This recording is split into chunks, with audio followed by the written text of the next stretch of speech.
जी अस्सलाम वालेकुम।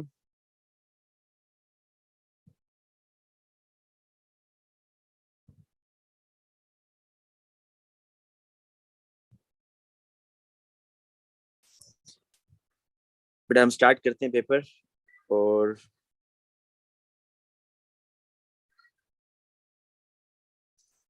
आज हमने एक नया पेपर डिस्कस करना है।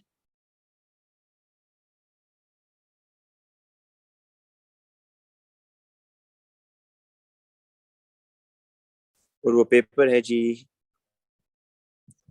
2022 के ही हम बेटा पहले पेपर करेंगे। कल हमने मई जून 2022 का पेपर मैंने डिस्कस किया था आप लोगों के साथ। आज हमने अक्टूबर नवंबर 2022 और वेरिएंट हम अभी फिलहाल अपना ही कर रहे हैं। ठीक है, 1 2।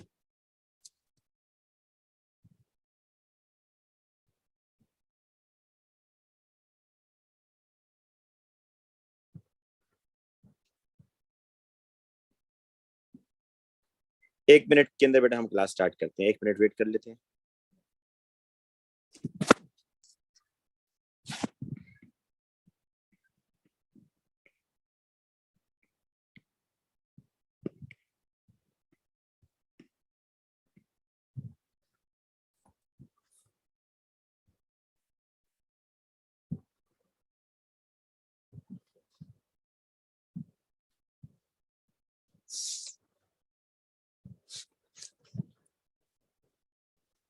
अच्छा जी बेटा, बास बच्चे ये क्वेश्चन पूछते थे कि सर कल आपने जो लेसन लिया है उसकी वीडियो अपलोड नहीं की। तो बेटा आप जब मेरे चैनल पर आते हैं यूट्यूब पर तो उस पर वीडियोस का एक आपको आइकन नजर आ रहा होता है, लेकिन उसके साथ अब देखें जो लाइव क्लासेस हो रही हैं वो वीडियोस ऑटोमेटिकली लाइव वाले सेक्शन में सेव हो रही होती हैं।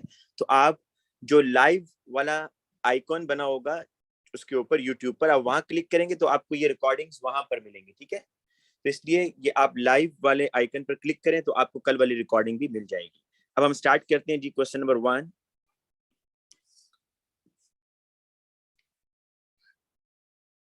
देखिए आप लोग कोशिश करें कि आप लोग भी पहले जल्दी से स्टेटमेंट पढ़ा करें और अपने माइंड में आंसर सोच लिया करें। ठीक है, why is the first ionisation energy of phosphorus is greater than the first ionisation energy of silicon. अगर आप पीरियोडिक टेबल में देखें तो इस तरह आ रहा है, ये सिलिकॉन है, ये फास्फोरस है, ये 14 है जिसका प्रोटॉन नंबर, इसका 15 है। फास्फोरस की जो आयोनाइजेशन एनर्जी है वो ग्रेटर है, मतलब it is difficult to remove the electron from phosphorus as compare to silicon. Phosphorus से इलेक्ट्रॉन निकालना मुश्किल है, सिलिकॉन से आसान है। तो बड़ा क्लियर सी रीजन है कि नंबर ऑफ प्रोटॉन्स बढ़ रहे हैं भाई, क्योंकि एटॉमिक साइज तो कम हो रहा होता है और प्रोटॉन बढ़ रहे होते हैं लेफ्ट टू राइट। ये phosphorus atom has one more proton in its nucleus, तो दिस इज द आंसर। बाकी देखें the atomic radius of phosphorus is greater, wrong. Phosphorus का एटॉमिक रेडियस स्मॉल है क्योंकि left to right atomic size decrease होता है। The outer electron in a phosphorus is more shielded, wrong. बेटा आपको पता है कि लेफ्ट टू राइट जो शील्डिंग इफेक्ट है वो ऑलमोस्ट कांस्टेंट है क्योंकि नंबर ऑफ शेल्स चेंज नहीं हो रहे। The outer electron in a phosphorus atom is paired, ये भी रॉन्ग है, सारे इलेक्ट्रॉन अनपेयर्ड है नाइट्रोजन की तरह। क्वेश्चन नंबर 2 पर आ जाएंगे। Question number 2, sodium peroxide is used to absorb carbon dioxide from the atmosphere and release oxygen in closed environment. अच्छा, which mass of sodium peroxide, ये जी सोडियम peroxide। peroxide कहते हैं जब ऑक्सीजन के ऊपर ना 1 - चार्ज हो। देखें सोडियम 1+, 2 सोडियम है तो 2+, और ईच ऑक्सीजन हैज 1-। तो जब ऑक्सीजन के ऊपर 1- चार्ज हो ना तो इसको पर ऑक्साइड बोलते हैं। तो वो आपसे कह रहा है कि अगर 2.4 क्यूबिक डेसीमीटर कार्बन डाइऑक्साइड हो तो उसको रिएक्ट करने के लिए या उसको एब्जॉर्ब करवाने के लिए आपको कितना मैस सोडियम पर ऑक्साइड का चाहिए एट रूम टेम्परेचर। तो बेटा देखें क्या चीज गिवन है, गिवन है वॉल्यूम ऑफ कार्बन डाइऑक्साइड। तो अब इससे मोल्स निकालें ना। मोल्स कैसे निकालते हैं भाई, जो वॉल्यूम उसने दिया हुआ है 2.4 cubic decimetre divided by 24 cubic decimetre. ठीक है ना, ये रेशियो इस तरह बनती है ना बेटा कि 1 मोल का वॉल्यूम होता है 24 क्यूबिक डेसीमीटर ना, तो 2.4 क्यूबिक डेसीमीटर में कितने मोल्स आएंगे, एक्स आएंगे। तो अब एक्स निकालने तो ऊपर वाला फॉर्मूला बन जाएगा। तो आप इसको डिवाइड कर ले बेटा, पहले डिवाइड करें तो 2.4 डिवाइडेड बाय 24 ये आ रहा है 0.1 मोल। कार्बन डाइऑक्साइड के अगर 0.1 मोल होंगे तो you need 0.1 mole of Na2O2, क्योंकि 1:1 है ना इक्वेशन में। तो आपके मोल्स ऑफ Na2O2 तो पता चल गया, मैथ्स पे जाना है बेटा। You know the moles of Na2O2, moles of Na2O2 is 0.1। बेटा इसका MR क्या होता है, फॉर्मूला मैथ्स क्या होगा जी, Na2O2 का सोडियम 23 टाइम्स 2 करें प्लस 32 कर दें तो 78 आ रहा है जी MR। तो इसको मल्टीप्लाई कर दें बस, मैस आ जाएगा। Mass of Na2O2 is equal to, आप मोल्स को MR से मल्टीप्लाई करें, जो फॉर्मूला नहीं है बेटा, number of moles is equal to mass in gram over MR, वो फॉर्मूला यूज करेंगे तो आपको पता चलेगा। इन दोनों को मल्टीप्लाई करें, मैस आ जाता है। तो 78 टाइम्स 0.1 7.8। तो ये बेटा आपके पास option C is the answer, 7.8 आ रहा है। ठीक है, क्या किया पहला काम मैंने, फिर सुन ले। पहला काम मैंने ये किया कि मैंने ये जो कार्बन डाइऑक्साइड था ना बेटा, इसके मोल निकाल लिए। मोल कितने आए जी इसके, 0.1 मोल्स ऑफ कार्बन डाइऑक्साइड निकाले। फिर मुझे इस मोल्स ऑफ कार्बन डाइऑक्साइड से Na2O2 के मोल्स पता चल गए, वो भी कितने होंगे, 0.1। और इन मोल्स को मैस में कन्वर्ट कर दिया, कैसे, by multiplying it's MR। Na2O2 का जो MR है उससे मल्टीप्लाई किया तो आपके पास मैस इन ग्राम आ जाएगा 7.8 ग्राम्स। नेक्स्ट क्वेश्चन पर आए बेटा, in which species are the number of proton, neutron and electrons all different. आपने बताना है जिसमें तीनों डिफरेंट हो। तो अगर हम नंबर 1 से स्टार्ट करें, एल्यूमिनियम को देखते हैं पहले। एल्यूमिनियम बेटा ये देखें 1327 ना, उसके पास 13 प्रोटॉन 13 इलेक्ट्रॉन। ये तो रॉन्ग हो गया, वो कह रहा है in which species are the number of protons, neutron and electron all different, सारे डिफरेंट होने चाहिए। तो बेटा ये तो नहीं हो सकता ना एल्यूमिनियम, देखें एल्यूमिनियम नहीं हो सकता क्योंकि इसमें प्रोटॉन इलेक्ट्रॉन आर इक्वल। अच्छा, जो आइंस है उनके चांसेस होंगे, जरा आइंस को देखते हैं। Cl-1 को देखें जी, Cl-1 17 और 35 लिखा हुआ है उसने। 17 प्रोटॉन्स हैं, 18 इलेक्ट्रॉन्स हैं, एक -1 हुआ ना। और 35 माइनस 17 करें बेटा, 35 माइनस 17 करें अगर, तो ये आपके पास 18 न्यूट्रॉन्स आ रहे हैं। ये भी नहीं हो सकता बेटा, उसने कहा है कि सारे डिफरेंट होने चाहिए। सल्फाइड भी नहीं है। अब मैं डायरेक्ट आंसर पर आता हूँ। पोटाशियम K1+, 19 और 39, ये देखें जी 19 प्रोटॉन्स हैं। अब इसके पास 18 इलेक्ट्रॉन है बेटा, क्योंकि 1+ है ना, एक लॉस ऑफ इलेक्ट्रॉन हो गया। और 39 माइनस 19 20 न्यूट्रॉन आ रहे हैं। इसका मतलब है कि डी इज द आंसर। ये बेटा आपका आंसर है। ठीक है जी, नेक्स्ट क्वेश्चन पर आए। नेक्स्ट क्वेश्चन आपको थोड़ा ट्रिकी है, ध्यान से समझना है भाई। कह रहे कि calcium oxide and magnesium sulphide each react with acid. ये बेटा कैल्शियम ऑक्साइड है, ये मैग्नीशियम सल्फाइड है, दोनों एसिड के साथ रिएक्शन कर रहे हैं, right. A mixture of these two compounds, a mixture of these two compounds, ये बेटा इनको कह रहा है a mixture of these two compounds, जिनको एक्स कह रहा है वो, reacts with exactly 0.125 mole of dilute HCl। देखें ये जो मिक्सचर है ना, कैल्शियम ऑक्साइड और मैग्नीशियम सल्फाइड का, जिसको वो एक्स कह रहा है ये एक्स 0.125 मोल HCl से रिएक्शन कर रहा है। The amount of hydrogen sulfide formed is 0.0250. What was the mass of calcium oxide? अब आपको इसमें थोड़ी सी वर्किंग करनी है, वो किस तरीके से देखें।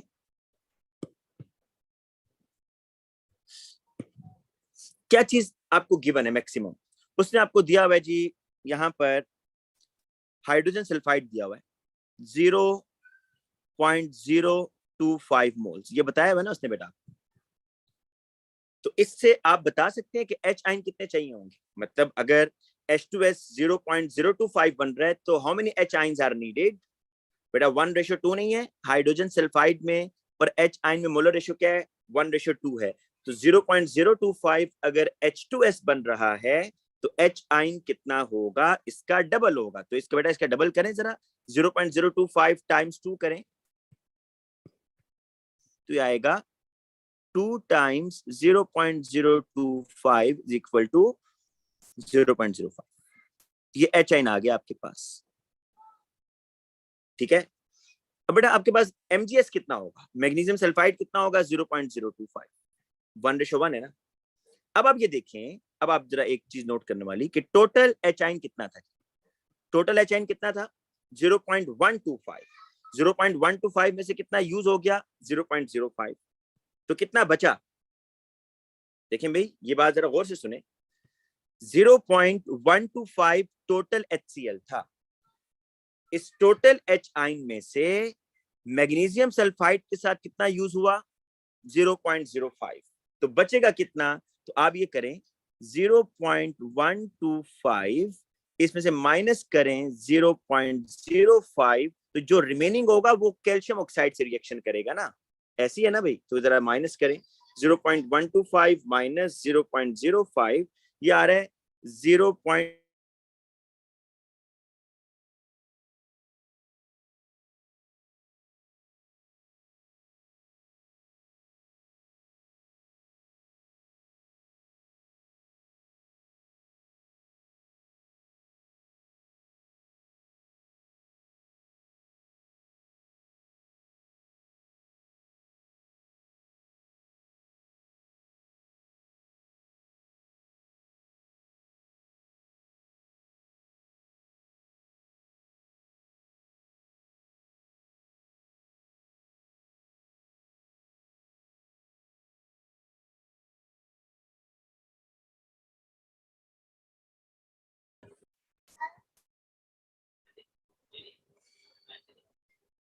जी बेटा, मैं जरा स्क्रीन दोबारा शेयर कर रहा हूँ, जरा देखिएगा और मुझे बताइएगा कि स्क्रीन में आ रही है नहीं।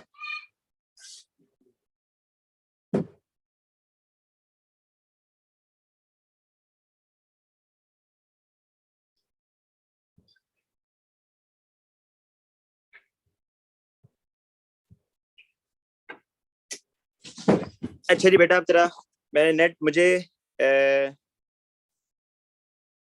देखने दें कि आपको स्क्रीन नजर आ रही है या नहीं। Wait a minute, wait a minute बेटा, मैं जरा चेक कर लूं कि स्क्रीन शेयर हो रही है आपके साथ या नहीं हो रही।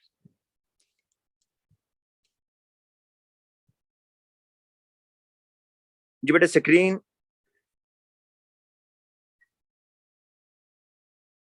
ठीक है जी, शेयर हो चुकी है। अच्छा बेटा, ये देखें, ये जो क्वेश्चन हो रहा था, मैं आपको जल्दी से दोबारा बता देता हूं कि इस क्वेश्चन में मैं इस सारे को रब कर देता हूँ, क्योंकि मेरा खाली बीच में नेट चला गया। मैं इस क्वेश्चन को दोबारा से बता देता हूँ बेटा, ठीक है? ये देखिए जरा, मैं सारा रब कर रहा हूँ ताकि ये क्वेश्चन आप दोबारा समझ लें कि हुआ क्या है इस क्वेश्चन में। बेटा, इस क्वेश्चन में जो टोटल एसिड है ना, वो है 0.125 moles of HCl। Total acid कितना है? 0.125। आपने बेसिकली ये बताना है कि कैल्शियम ऑक्साइड का मैस कितना है, ठीक है? अब आप जरा क्वेश्चन पढ़ें तो आपको पता चलेगा कि उसने क्वेश्चन में H2S के मोल्स बताए हुए हैं। H2S के कितने मोल्स हैं? H2S के मोल्स हैं 0.025। तो बेटा MgS के भी कितने होंगे? 0.025, राइट? और H आइन के कितने होंगे? H आइन इसका डबल नहीं होगा? H आइन बिल्कुल इसका डबल होगा। तो बेटा इसका आप डबल कर लें, 0.025 का डबल कितना होता है? 0.05। तो अब देखें, जो टोटल HCl था ना, टोटल H आइन, वो थे 0.125, और जो इसमें से यूज हुए हैं H आइंस जिन्होंने रिएक्ट किया है विद MgS, वो कितने हैं भाई? 0.05। इसको आप माइनस कर दें तो आपके पास रिमेनिंग मोल्स आएंगे। रिमेनिंग मोल्स वो कितने आ रहे हैं? 0.075। ये बेटा 0.075 मोल्स थे जो रिमेनिंग थे। इन्होंने फिर किससे रिएक्शन किया? कैल्शियम ऑक्साइड से। लेकिन कैल्शियम ऑक्साइड और H आइन में मोलर रेशियो 1:2 है ना, तो अगर H आइन 0.075 है तो कैल्शियम ऑक्साइड इसका हाफ हो जाएगा। इसका हाफ क्या होगा? 0.0375। तो ये मोल्स ऑफ कैल्शियम ऑक्साइड आ गए आपके पास 0.0375। इसका बेटा MR क्या होगा कैल्शियम ऑक्साइड का? कैल्शियम का 40.1, 40.1 प्लस 16, ये 56.1 हो गया। अब बेटा आपने क्या करना है? आपने तो मैथ निकालना है, इनको मल्टीप्लाई कर दे, मैथ आ जाएगा इनटू 0.0375, 2.10। मैंने मैथ निकालना था तो मैंने क्या किया? मैथ ऑफ कैल्शियम ऑक्साइड के लिए 0.0375 टाइम्स 56.1, तो you will get the answer 2.1। ठीक है बेटा? तो इस तरीके से आपने ये क्वेश्चन करना था। नेक्स्ट क्वेश्चन पर आए, क्वेश्चन नंबर 5। इस क्वेश्चन में आपसे कह रहा है कि 2 moles of VO2 plus 2 moles of VO2 plus 1 react with 1 mole of zinc, 1 mole of zinc atom का मतलब है with zero oxidation state in the presence of dilute acid and it produces Zn2 plus. क्या बन रहा है जी? Zn2 plus. ये equation मैं कहां से देख के बना रहा हूं? ये वर्ड इसके स्टेटमेंट से देख के बना रहा हूं। Zn2 plus बन रहा है एंड एन आइन बन रहा है Y, और एक क्या बन रहा है जी? आइन बन रहा है Y, आइन है, and Y contain the vanadium. Only zinc and vanadium change oxidation state in this reaction. What is Y? अब बेटा जरा ये देखें कि जिंक 0 से 2 प्लस में जा रहा है, लॉस ऑफ 2 इलेक्ट्रॉन्स, और 1 मोल है तो लॉस ऑफ 2 इलेक्ट्रॉन, और इसके 2 मोल्स हैं, और वेनेडियम की ऑक्सीडेशन स्टेट चेंज हो रही है। वो कह रहा है only vanadium and zinc change the oxidation state. तो अब अगर जिंक इलेक्ट्रॉन लूज कर रहा है तो डेफिनेटली गेन किसको करने हैं? वेनेडियम को गेन करने हैं, तो vanadium will gain the electron. अच्छा, वेनेडियम की ऑक्सीडेशन स्टेट क्या है, जरा यहां चेक कर लेते हैं। ये है 2 माइनस, ये 4 माइनस, और ये +5। वेनेडियम की ऑक्सीडेशन स्टेट क्या आ रही है भाई इधर? क्योंकि आपने नेट आंसर +1 लेकर आना है ना बेटा, नेट आंसर क्या लेकर आना है आपने? 1+, तो वेनेडियम 5+ में है, और 2 वेनेडियम है, राइट। अब जिंक 2 इलेक्ट्रॉन लूज कर रहा है, तो एक वेनेडियम 1 इलेक्ट्रॉन गेन करेगा, दूसरा वेनेडियम दूसरा इलेक्ट्रॉन गेन करेगा। तो +5 से इनको किस में जाना चाहिए? Y में जो वेनेडियम होगा बेटा, सोचें Y में जो वेनेडियम होगा उसके ऊपर ऑक्सीडेशन स्टेट क्या होगी? +4 नहीं होनी चाहिए, क्योंकि देखें वेनेडियम +5 था और जिंक 0 था। जिंक इलेक्ट्रॉन लूज कर रहा है और जिंक 2 इलेक्ट्रॉन लूज कर रहा है, तो दोनों के दोनों इलेक्ट्रॉन एक वेनेडियम तो गेन नहीं करेगा ना। There are 2 moles of vanadium. 2 mole of vanadium का ये मतलब है कि VO2 2 दफा है बेटा। VO2 ऐसे है, VO2 +1 ऐसे है, तो एक इलेक्ट्रॉन ये एक वेनेडियम लेगा, दूसरा इलेक्ट्रॉन दूसरा वेनेडियम लेगा, तो ये +5 से +4 में आएगा। तो जरा देखें ऑप्शन ABCD में कौन सा वेनेडियम है विच हैज +4 ऑक्सीडेशन स्टेट? जरा सी को चेक कर ले बेटा, इसमें वेनेडियम की ऑक्सीडेशन स्टेट क्या आ रही है? VO, और नेट चार्ज क्या आ रहा है? 2+। ऑक्सीजन 2- होता है, तो वेनेडियम क्या होगा? 4+ होगा, तब आंसर 2+ आएगा। तो सी इज द आंसर। बाकी आप अगर देखें तो किसी में भी वेनेडियम 4+ में नहीं है, ठीक है। नेक्स्ट क्वेश्चन पर आ जाएं, question number 6। The compound potassium bismuthate, the compound potassium bismuthate, आगे 5 लिखा हुआ है रोमन में, is a powerful oxidizing agent. What is the significance of 5 in potassium bismuthate? KBiO3, 2 minus आ रहा है, 3 2 6 माइनस, पोटाशियम 1+, और बिस्मुथेट 5+। बट आपको पता है ये जो रोमन में लिखा होता है ना, ये ऑक्सीडेशन स्टेट होती है और ये हमेशा प्लस वाली की होती है। इसमें आपको पता होगा आप लिखते थे जी KMNO4 और आगे 7 लिख देते हैं। तो ये 7 जो है ना, ये बेसिकली रोमन में जो लिखते हैं ये आपको मैंगनीज की ऑक्सीडेशन स्टेट बता रहा है। और जब भी किसी एटम की वेरिएबल ऑक्सीडेशन स्टेट हो ना, तो उसके लिए आप स्पेसिफाई कर देते हैं कि इस टाइम इस फार्मूला में इसकी ऑक्सीडेशन स्टेट ये है। और रोमन में जब भी ऑक्सीडेशन स्टेट होती है प्लस में तो वो आप रोमन में लिख सकते हैं, ठीक है। अब देखिए इसने 5 लिखा हुआ है, तो ये अंडरस्टूड है कि ये +5 है। 5 रोमन में लिखा हुआ है, अंडरस्टूड है कि ये +5 है। तो अब यहाँ क्या कह रहा है कि what is the significance of 5? It is the oxidation number of bismuth atom. ये जो 5 है ना बेटा, ये बिस्मथ एटम की ऑक्सीडेशन स्टेट है, तो A is the right answer है, ठीक है।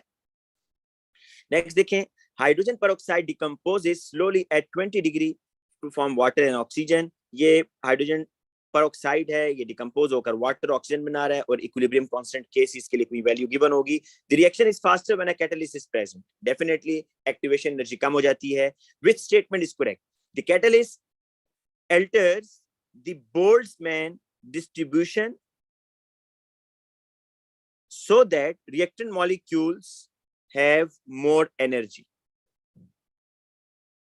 अच्छा देखिए बेटा, सिर्फ temperature can change the Boltzmann distribution curve, catalyst नहीं चेंज करता बेटा। बोल्ट्जमैन डिस्ट्रीब्यूशन कर्व जो है ना, उसको कौन चेंज करता है? अगर आप हाई टेम्परेचर करेंगे, ये सपोज आपका T1 था, हाई टेम्परेचर पर शेप चेंज होगी ऐसे, ये T2 जो है ना ये हाई टेम्परेचर है। तो temperature can alter the Boltzmann distribution curve, catalyst curve की शेप को चेंज नहीं करता है, ठीक है ना, तो इसलिए गलत है। The catalyst has no effect on the value of KC. बेटा ये बात बिल्कुल ठीक है, आपको मैंने कल की क्लास में भी बताया था, आज फिर बता रहा हूं कि जो केसी और केपी होती है ना, इनको सिर्फ और सिर्फ कौन चेंज करता है? टेम्परेचर। सिर्फ टेम्परेचर के सी की वैल्यू को चेंज करता है, सिर्फ टेम्परेचर के पी की वैल्यू को चेंज करता है, लेकिन उसके अलावा जो कैटलिस्ट है, जो प्रेशर है, जो कंसेंट्रेशन है, वो के सी की वैल्यू को चेंज नहीं करता। तो catalyst has no effect on K C की बात ठीक है।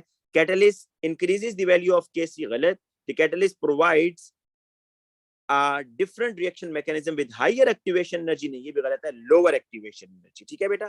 तो पहला क्यों गलत है? इसने लिखा है कि catalyst altars the Boltzmann distribution, गलत। कैटलिस्ट चेंज नहीं करता, टेम्परेचर चेंज करता है। नेक्स्ट क्वेश्चन पर आ जाएं, क्वेश्चन नंबर 8। इसके लिए बेटा मैं जरा इसको फ्लिप करता हूं अपने आईपैड को, 1 मिनट, अब आपको पूरा ये दिखेगा ऐसे। बेटा अ डाइमर क्यू, डाइमर होता है जो दो, जैसा Al2Cl6 है ना बेटा, दिस इज अ डाइमर, ठीक है, और ये इस तरह 2AlCl3 में चला जाएगा। डाइमर कहते हैं दो मॉलिक्यूल्स जो मिल जाते हैं, उसको डाइमर बोलते हैं। तो अ डाइमर मीन दो मॉलिक्यूल्स हैं। A dimer is a Q is stable when solid, but a dynamic equilibrium is set up in a solution. A solution Q, एक मिनट, हाँ, a solution Q has initial concentration of 0.50 mole per cubic decimeter। ये मेरा इस तरह देखें, ये Q है और ये R में जा रहा है, पर इसकी जो इनिशियल कंसेंट्रेशन है Q की वो 0.50 है। चेंज कितना हो रहा है और इक्विलिब्रियम कितना भी देख लेते हैं। When equilibrium has been reached, Q has fallen to 0.25। पर इक्विलिब्रियम पर इतना है Q, तो यूज कितना हुआ? 0.25 यूज हुआ ना, ठीक है ना बेटा, ये यूज हुआ। तो जितना यूज होगा ना बेटा उसका डबल बनेगा। 0.25 यूज हो रहा है, तो R कितना बनेगा बताएं? C का मतलब है चेंज जो यूज हो रहा है, 0.25 है, तो R 1:2 है ना, जितना Q यूज होगा R उसका डबल बनेगा। तो Q यूज हो रहा है 0.25, Q कितना यूज हो रहा है? 0.25।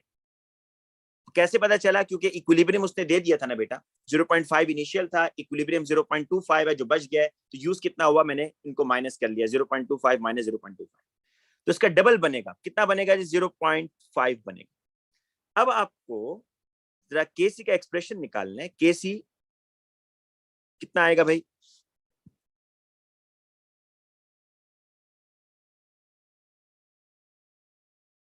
ये आ गया आपके पास, मैं इसको जरा टेबल को एक में जरा सही करके बना लूं बेटा,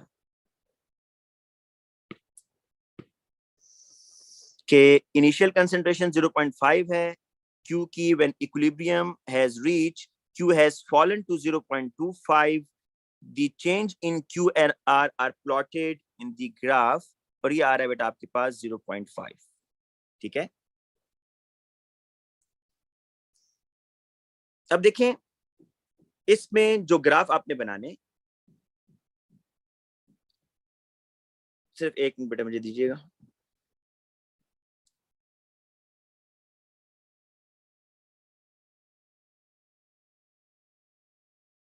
हाँ देखें, ए को मैं गलत कर रहा हूं, ए बिल्कुल गलत है जी। क्यों गलत है? क्योंकि क्यू की जो कंसेंट्रेशन है ना, क्यू की,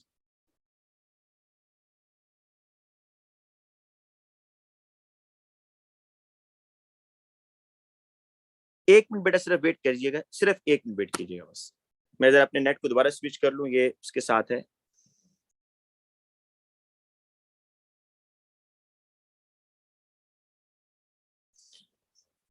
जी चले। अब बेटा देखें, अब इसमें जो Q की कंसेंट्रेशन आ रही है और जो R की आ रही है उसको जरा हम देखते हैं। ये आ रहा है 0.5,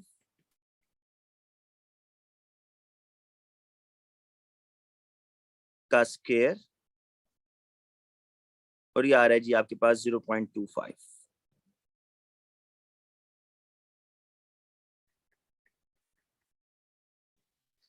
ठीक है, यही आ रहा है ना बेटा। अब केसी आपका क्या आ रहा है, 1 आ रहा है, केसी इज 1। आप 0.5 का स्केयर लेना तो वो 0.25 आ जाएगा, और फिर केसी आपके पास 1 आ रहा है। अब आपने ये बताना है कि इक्विलिब्रियम पर क्यू कितना आ रहा है, इक्विलिब्रियम पर क्यू कितना है। ऑप्शन सी को जरा देखिएगा। क्यू देखिए आपके पास ये ड्रॉप हो रहा है ना, और ड्रॉप होकर कितना आ गया, 0.25। ये देखिए, ये 0.25 आ गया क्यू, और आर बेटा कितना आ गया, बढ़ के 0.5 पर आ गया। ये बेटा आपका आर 0.5 पर आ, ये आर 0.5 है, क्यू आपका 0.25 है, और के सी की वैल्यू 1 आ रही है। आप चेक करें जरा, कैलकुलेट करें तमाम बच्चे, शाबाश, तमाम बच्चे इसको कैलकुलेट करें। क्या किया मैंने, इनिशियल कंसंट्रेशन क्यू की 0.5 थी, ठीक है, और इक्विलिब्रियम पर क्यू कितना बच गया, 0.25। तो यूज कितना हुआ, 0.25 यूज हुआ। तो क्यू 0.25 यूज हुआ, तो बना कितना आर, उसका डबल बनेगा। 0.25 का डबल क्या हो गया, 0.5। अब आपने बेटा के सी की वैल्यू पुट करनी थी, तो 0.5 का स्क्वायर, क्योंकि आर की पावर 2, आर जो है उसके 2 मोल्स है ना, तो उसका पावर आ जाएगा 2, और डिवाइडेड बाय क्यू, क्यू की कंसंट्रेशन आ रही है 0.25। इसको आप बेटा सॉल्व करें तो आपके पास केसी 1 आएगा। तो इसलिए बेटा option C is the right answer. तो आपने ये कंसंट्रेशंस को देखना होगा बेटा, ठीक है। आप देख सकते हैं कि ए मैंने क्यों गलत किया, उसमें केसी की वैल्यू तो ठीक थी, लेकिन उसमें ये उसने बेटा गलत ड्रॉ किया, ठीक है। अच्छा, नीचे डी में उसने ग्राफ से ही ड्रॉ किया हुआ, ये गलत ड्रॉ किया हुआ, तो इसलिए सी इज द राइट आंसर। आप जरा इसको चेक कर लें एक दफा दोबारा। अब मैं इसको बेटा दोबारा फ्लिप कर रहा हूँ और आज नेक्स्ट क्वेश्चन के ऊपर। The reaction pathway for the forward reaction of a reversible reaction is shown, which statement is correct. The activation energy for the reverse reaction, reverse reaction ऐसे होगा बेटा, ये जो आपका यहाँ प्रोडक्ट था ना, और ये जो रिएक्टेंट था, ये रिवर्स रिएक्शन ऐसे हो रहा है। तो ये एक्टिवेशन एनर्जी कितनी हो जाएगी, जरा सारे को ऐड करें ना आप, 50 और 30, 50 + 30 इज इक्वल टू 80। तो activation energy for the reverse reaction is 80। तो ये बात बेटा बिल्कुल ठीक है, ठीक है, इसका आंसर ए ही है, बाकी गलत है। नेक्स्ट क्वेश्चन पर आए, द इंथाल्पी चेंजेस। अच्छा, मैं आपको एक चीज पहले यहां समझा दूं नेक्स्ट क्वेश्चन के लिए। पर 2 तरह के रिएक्शन होते हैं ना, एक होते हैं एंडो और एक होते हैं एक्सो। ये कौन सा रिएक्शन है जो मैंने भी प्रोफाइल डायग्राम बनाई, ये आपका एक्सो है, राइट। ये इसमें एक्टिवेशन एनर्जी है बेटा, ये एक्सो है। अगर मैं एंडो बनाऊं ना बेटा, एंडो, जरा देखिएगा पाथ, ये energy,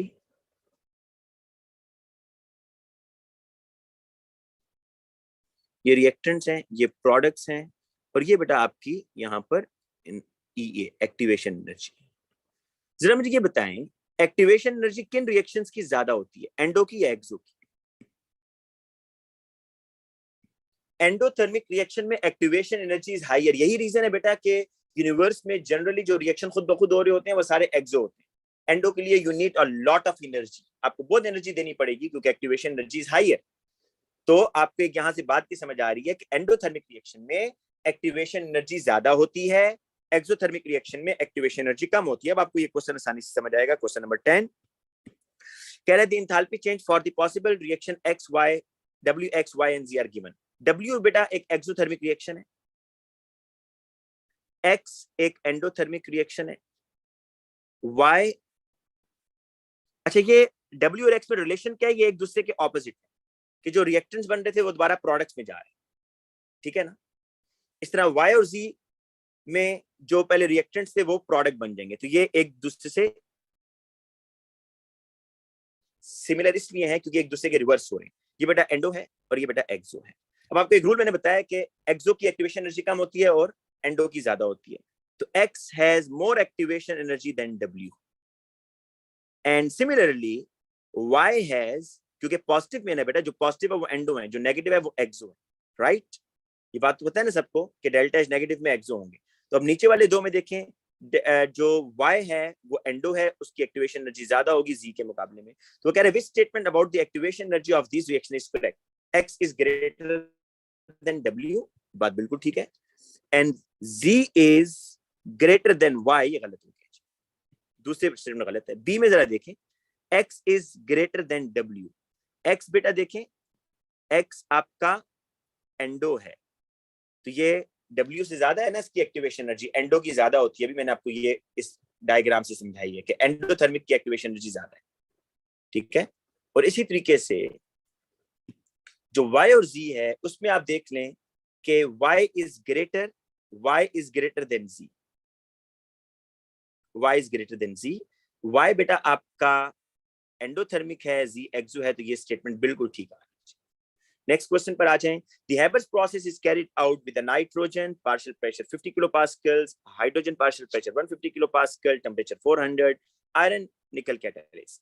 If all other conditions are kept the same, which change will result in a raise in activation? देखें एक्टिवेशन एनर्जी कम या ज्यादा कैसे हो सकती है। कैटलिस्ट अगर आप डालते हैं तो कैटलिस्ट एक नया पाथ जनरेट करता है हैविंग लोअर एक्टिवेशन एनर्जी। तो एक्टिवेशन एनर्जी के कम या ज्यादा होने का ताल्लुक प्रेशर से नहीं, टेम्परेचर से नहीं, कंसंट्रेशन से नहीं, कैटलिस्ट से है। तो अगर आपने एक्टिवेशन एनर्जी को बढ़ाना है तो you have to remove the catalyst. आप कैटलिस्ट को रिमूव करेंगे तो आयरन इज रिमूव्ड। आयरन क्या करें बेटा, कैटलिस्ट रिमूव कर दें, एक्टिवेशन एनर्जी बढ़ जाएगी। और अगर आप कैटलिस्ट डालेंगे तो एक्टिवेशन एनर्जी कम हो जाएगी। नेक्स्ट देखिए question number 12। The compound CH3NAlCl3 has a simple molecular structure। जरा देखें ये किस तरह है बेटा। ये N है, इसके साथ ना 3 अल्काइल ग्रुप लगे हुए ऐसे। ये नाइट्रोजन का लोन पेयर है और ये AlCl3 है बेटा। तो ये डेटिव बॉन्ड बना रहे हैं विद एल्यूमिनियम। अब देखिए आपको समझ आ रही होगी कि एल्यूमिनियम का ऑक्टेट कंप्लीट हो रहा है, नाइट्रोजन डेटिव बॉन्ड बना रहा है with aluminium. Which statement about this compound is correct? CH3 and AlC attract each other by hydrogen bond? नहीं बेटा, हाइड्रोजन बॉन्डिंग के लिए तो आपको पता है कि क्या होना चाहिए, most electronegative atoms of nitrogen, oxygen and fluorine, और इसकी बॉन्डिंग होगी पार्शियल पॉजिटिवली चार्ज हाइड्रोजन के साथ। ये हाइड्रोजन बॉन्डिंग होती है ना बेटा। तो यहाँ तो इस तरह का कोई पॉजिटिवली चार्ज हाइड्रोजन तो है ही नहीं, ठीक है। तो ऑप्शन ए तो बिल्कुल रॉन्ग है। अच्छा ऑप्शन बी देखें, the aluminium atom in CH3 thrice and AlCl3 has an incomplete valence shell of electron। वे बेटा अब इनकम्प्लीट नहीं रहा क्योंकि नाइट्रोजन ने अपना लोन पेयर शेयर कर दिया ना एल्यूमिनियम के साथ, तो अब तो उसका ऑक्टेट कंप्लीट हो गया। ये भी गलत है। The bond around the aluminium atoms are planar, गलत है बेटा। एल्यूमिनियम उस वक्त प्लेनर होता अगर एल्यूमिनियम ये 3 बॉन्ड बना रहा होता। नाउ एल्यूमिनियम इज प्लेनर, लेकिन क्योंकि अब एल्यूमिनियम तो नाइट्रोजन के साथ, नाइट्रोजन अपना लोन पेयर एल्यूमिनियम के साथ बॉन्ड के तौर पर बना रहा है और कोऑर्डिनेट कोवेलेंट बॉन्ड या डेटिव बॉन्ड बन रहा है, तो एल्यूमिनियम के पास अब 3 इलेक्ट्रॉन पेयर नहीं रहे भाई। अब इस एल्यूमिनियम के जो ऊपर आपको नजर आ रहा है, इस एल्यूमिनियम के पास 4 इलेक्ट्रॉन पेयर है और ये एल्यूमिनियम टेट्राहेड्रली अरेंज है, 4 बॉन्ड पेयर है। तो मॉलिक्यूल कंटेन कोऑर्डिनेट बॉन्डिंग, तो ये राइट आंसर है कि मॉलिक्यूल में कोऑर्डिनेट कोवेलेंट बॉन्डिंग है। VSEPR theory should be used in answering this question। the dot and cross diagram for the ozone, ये देखें O3 कैसे बनाया उसने। ऑक्सीजन के ऊपर एक लोन पेयर है बेटा और ऑक्सीजन के डबल बॉन्ड बना रहे हैं, ये डबल बॉन्ड बना रहे हैं यहाँ, और यहाँ पर बेटा ये डेटिव बॉन्ड बन रहे हैं ऐसे।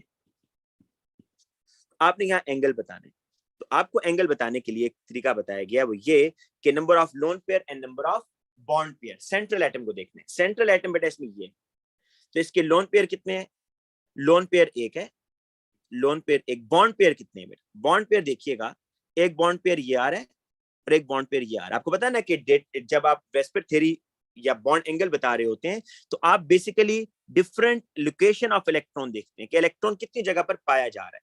अगर डबल बॉन्ड या ट्रिपल बॉन्ड है तो उसको आप सिंगल के तौर पर ट्रीट करेंगे और डबल बॉन्ड में से एक पेयर को सिलेक्ट करेंगे। दूसरा, अगर किसी के जहन में ये आ रहा है कि सर ने दूसरा इलेक्ट्रॉन पेयर क्यों काउंट नहीं किया, तो बेटा जो दूसरा इलेक्ट्रॉन पेयर है वो भी तो सेम लोकेशन पर ही है।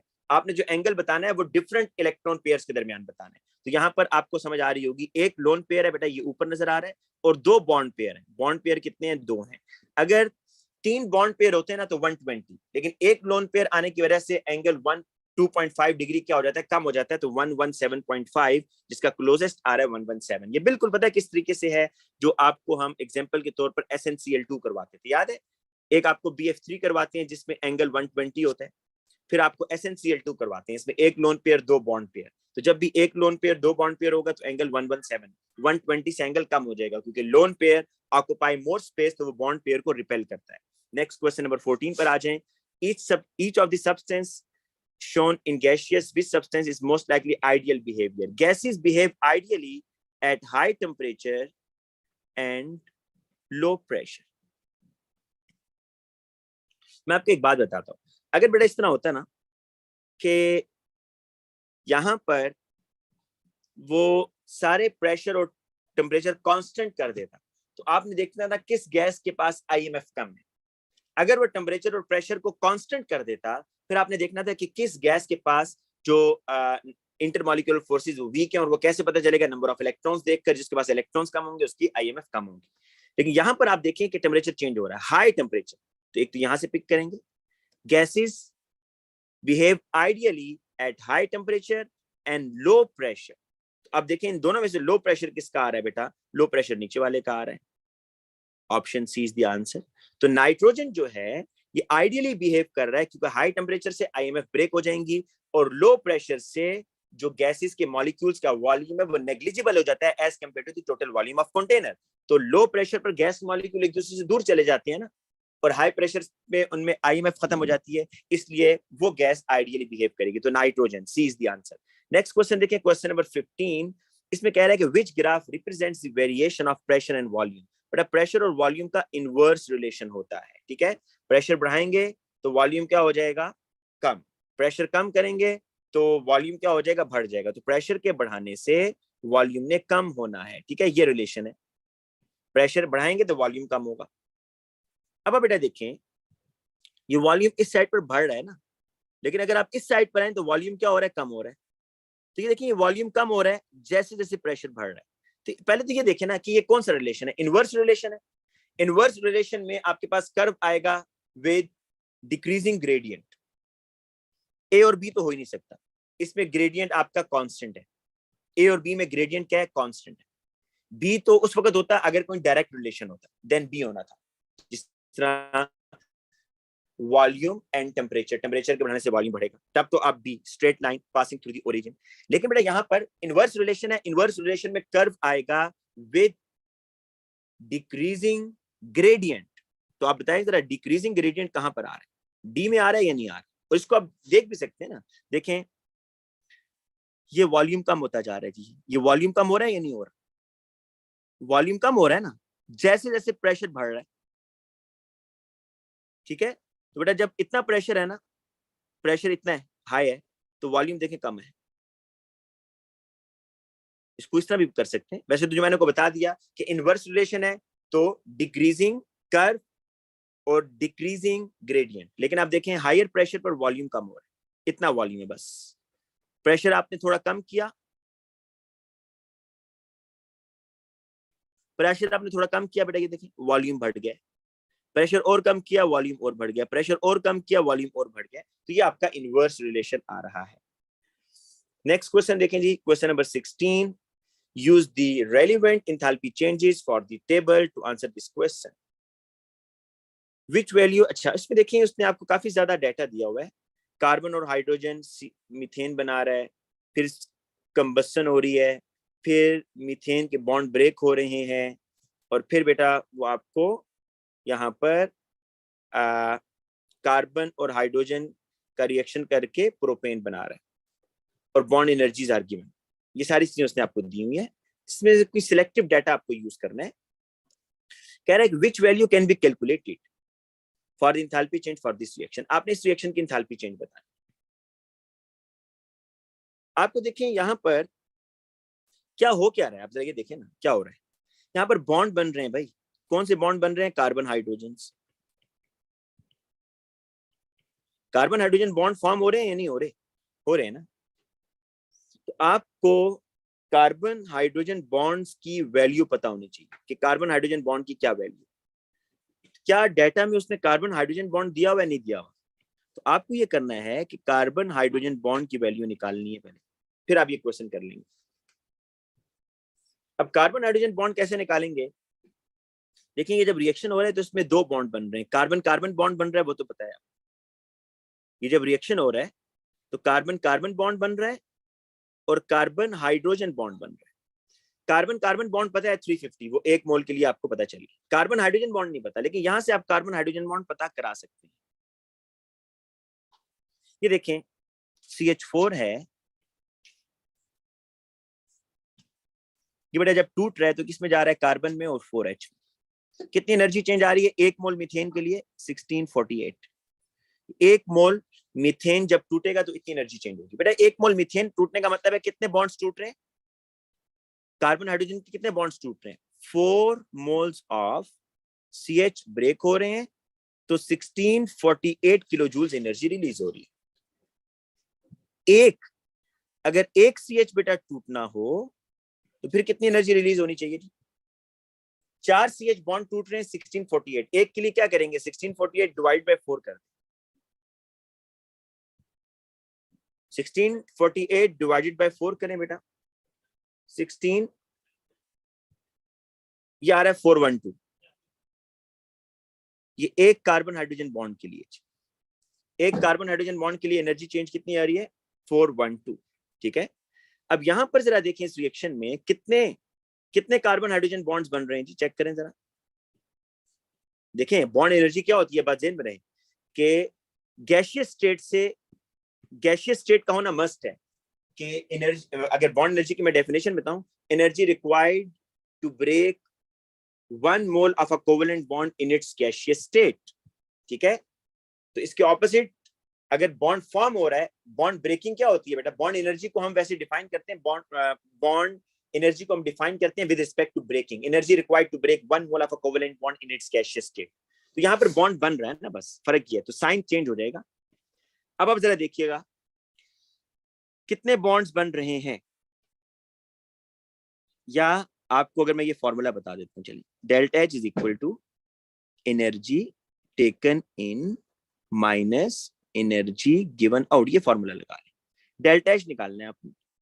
एनर्जी टेकन इन, बेटा रिएक्टेंट्स में कोई बॉन्ड ब्रेक होंगे या ऑलरेडी ये ब्रोकन है, एटॉमिक फॉर्म में ब्रोकन है, ऑलरेडी बॉन्ड्स टूटे हुए हैं, हाइड्रोजन भी एटॉमिक फॉर्म में, तो 0 माइनस एनर्जी गिवन आउट। कितनी एनर्जी रिलीज हो रही है भाई? यहां पर एक कार्बन कार्बन बॉन्ड बन रहा है, देखें जरा, एक बॉन्ड बन रहा है कार्बन कार्बन, ठीक है, और 6 बॉन्ड्स बन रहे हैं कार्बन और हाइड्रोजन के।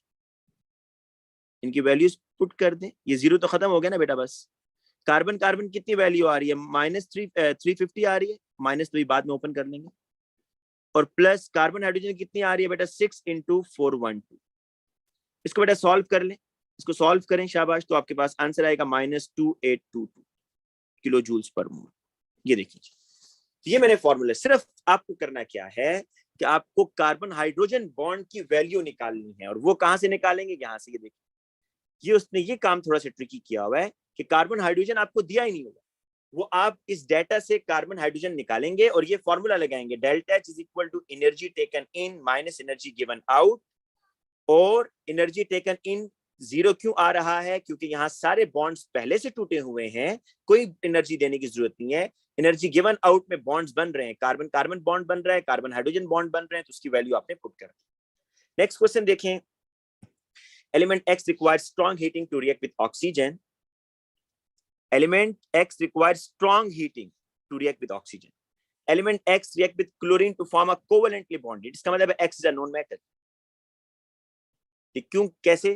कह रहा है कि एलिमेंट X कोवेलेंट बॉन्ड बना रहा है क्लोराइड के साथ, तो X क्या होगा फिर जी? नॉन मेटल होगा ना। इसका मतलब है मैग्नीशियम को भी निकाल दें, सोडियम को भी निकाल दें, क्योंकि X अगर मेटल होता तो ये कोवेलेंटली बॉन्डेड ना बनाता, ये आयोनिक बॉन्डेड क्लोराइड बनाता। अब दूसरी बात ये कह रहा है कि element X requires strong heating to react with oxygen.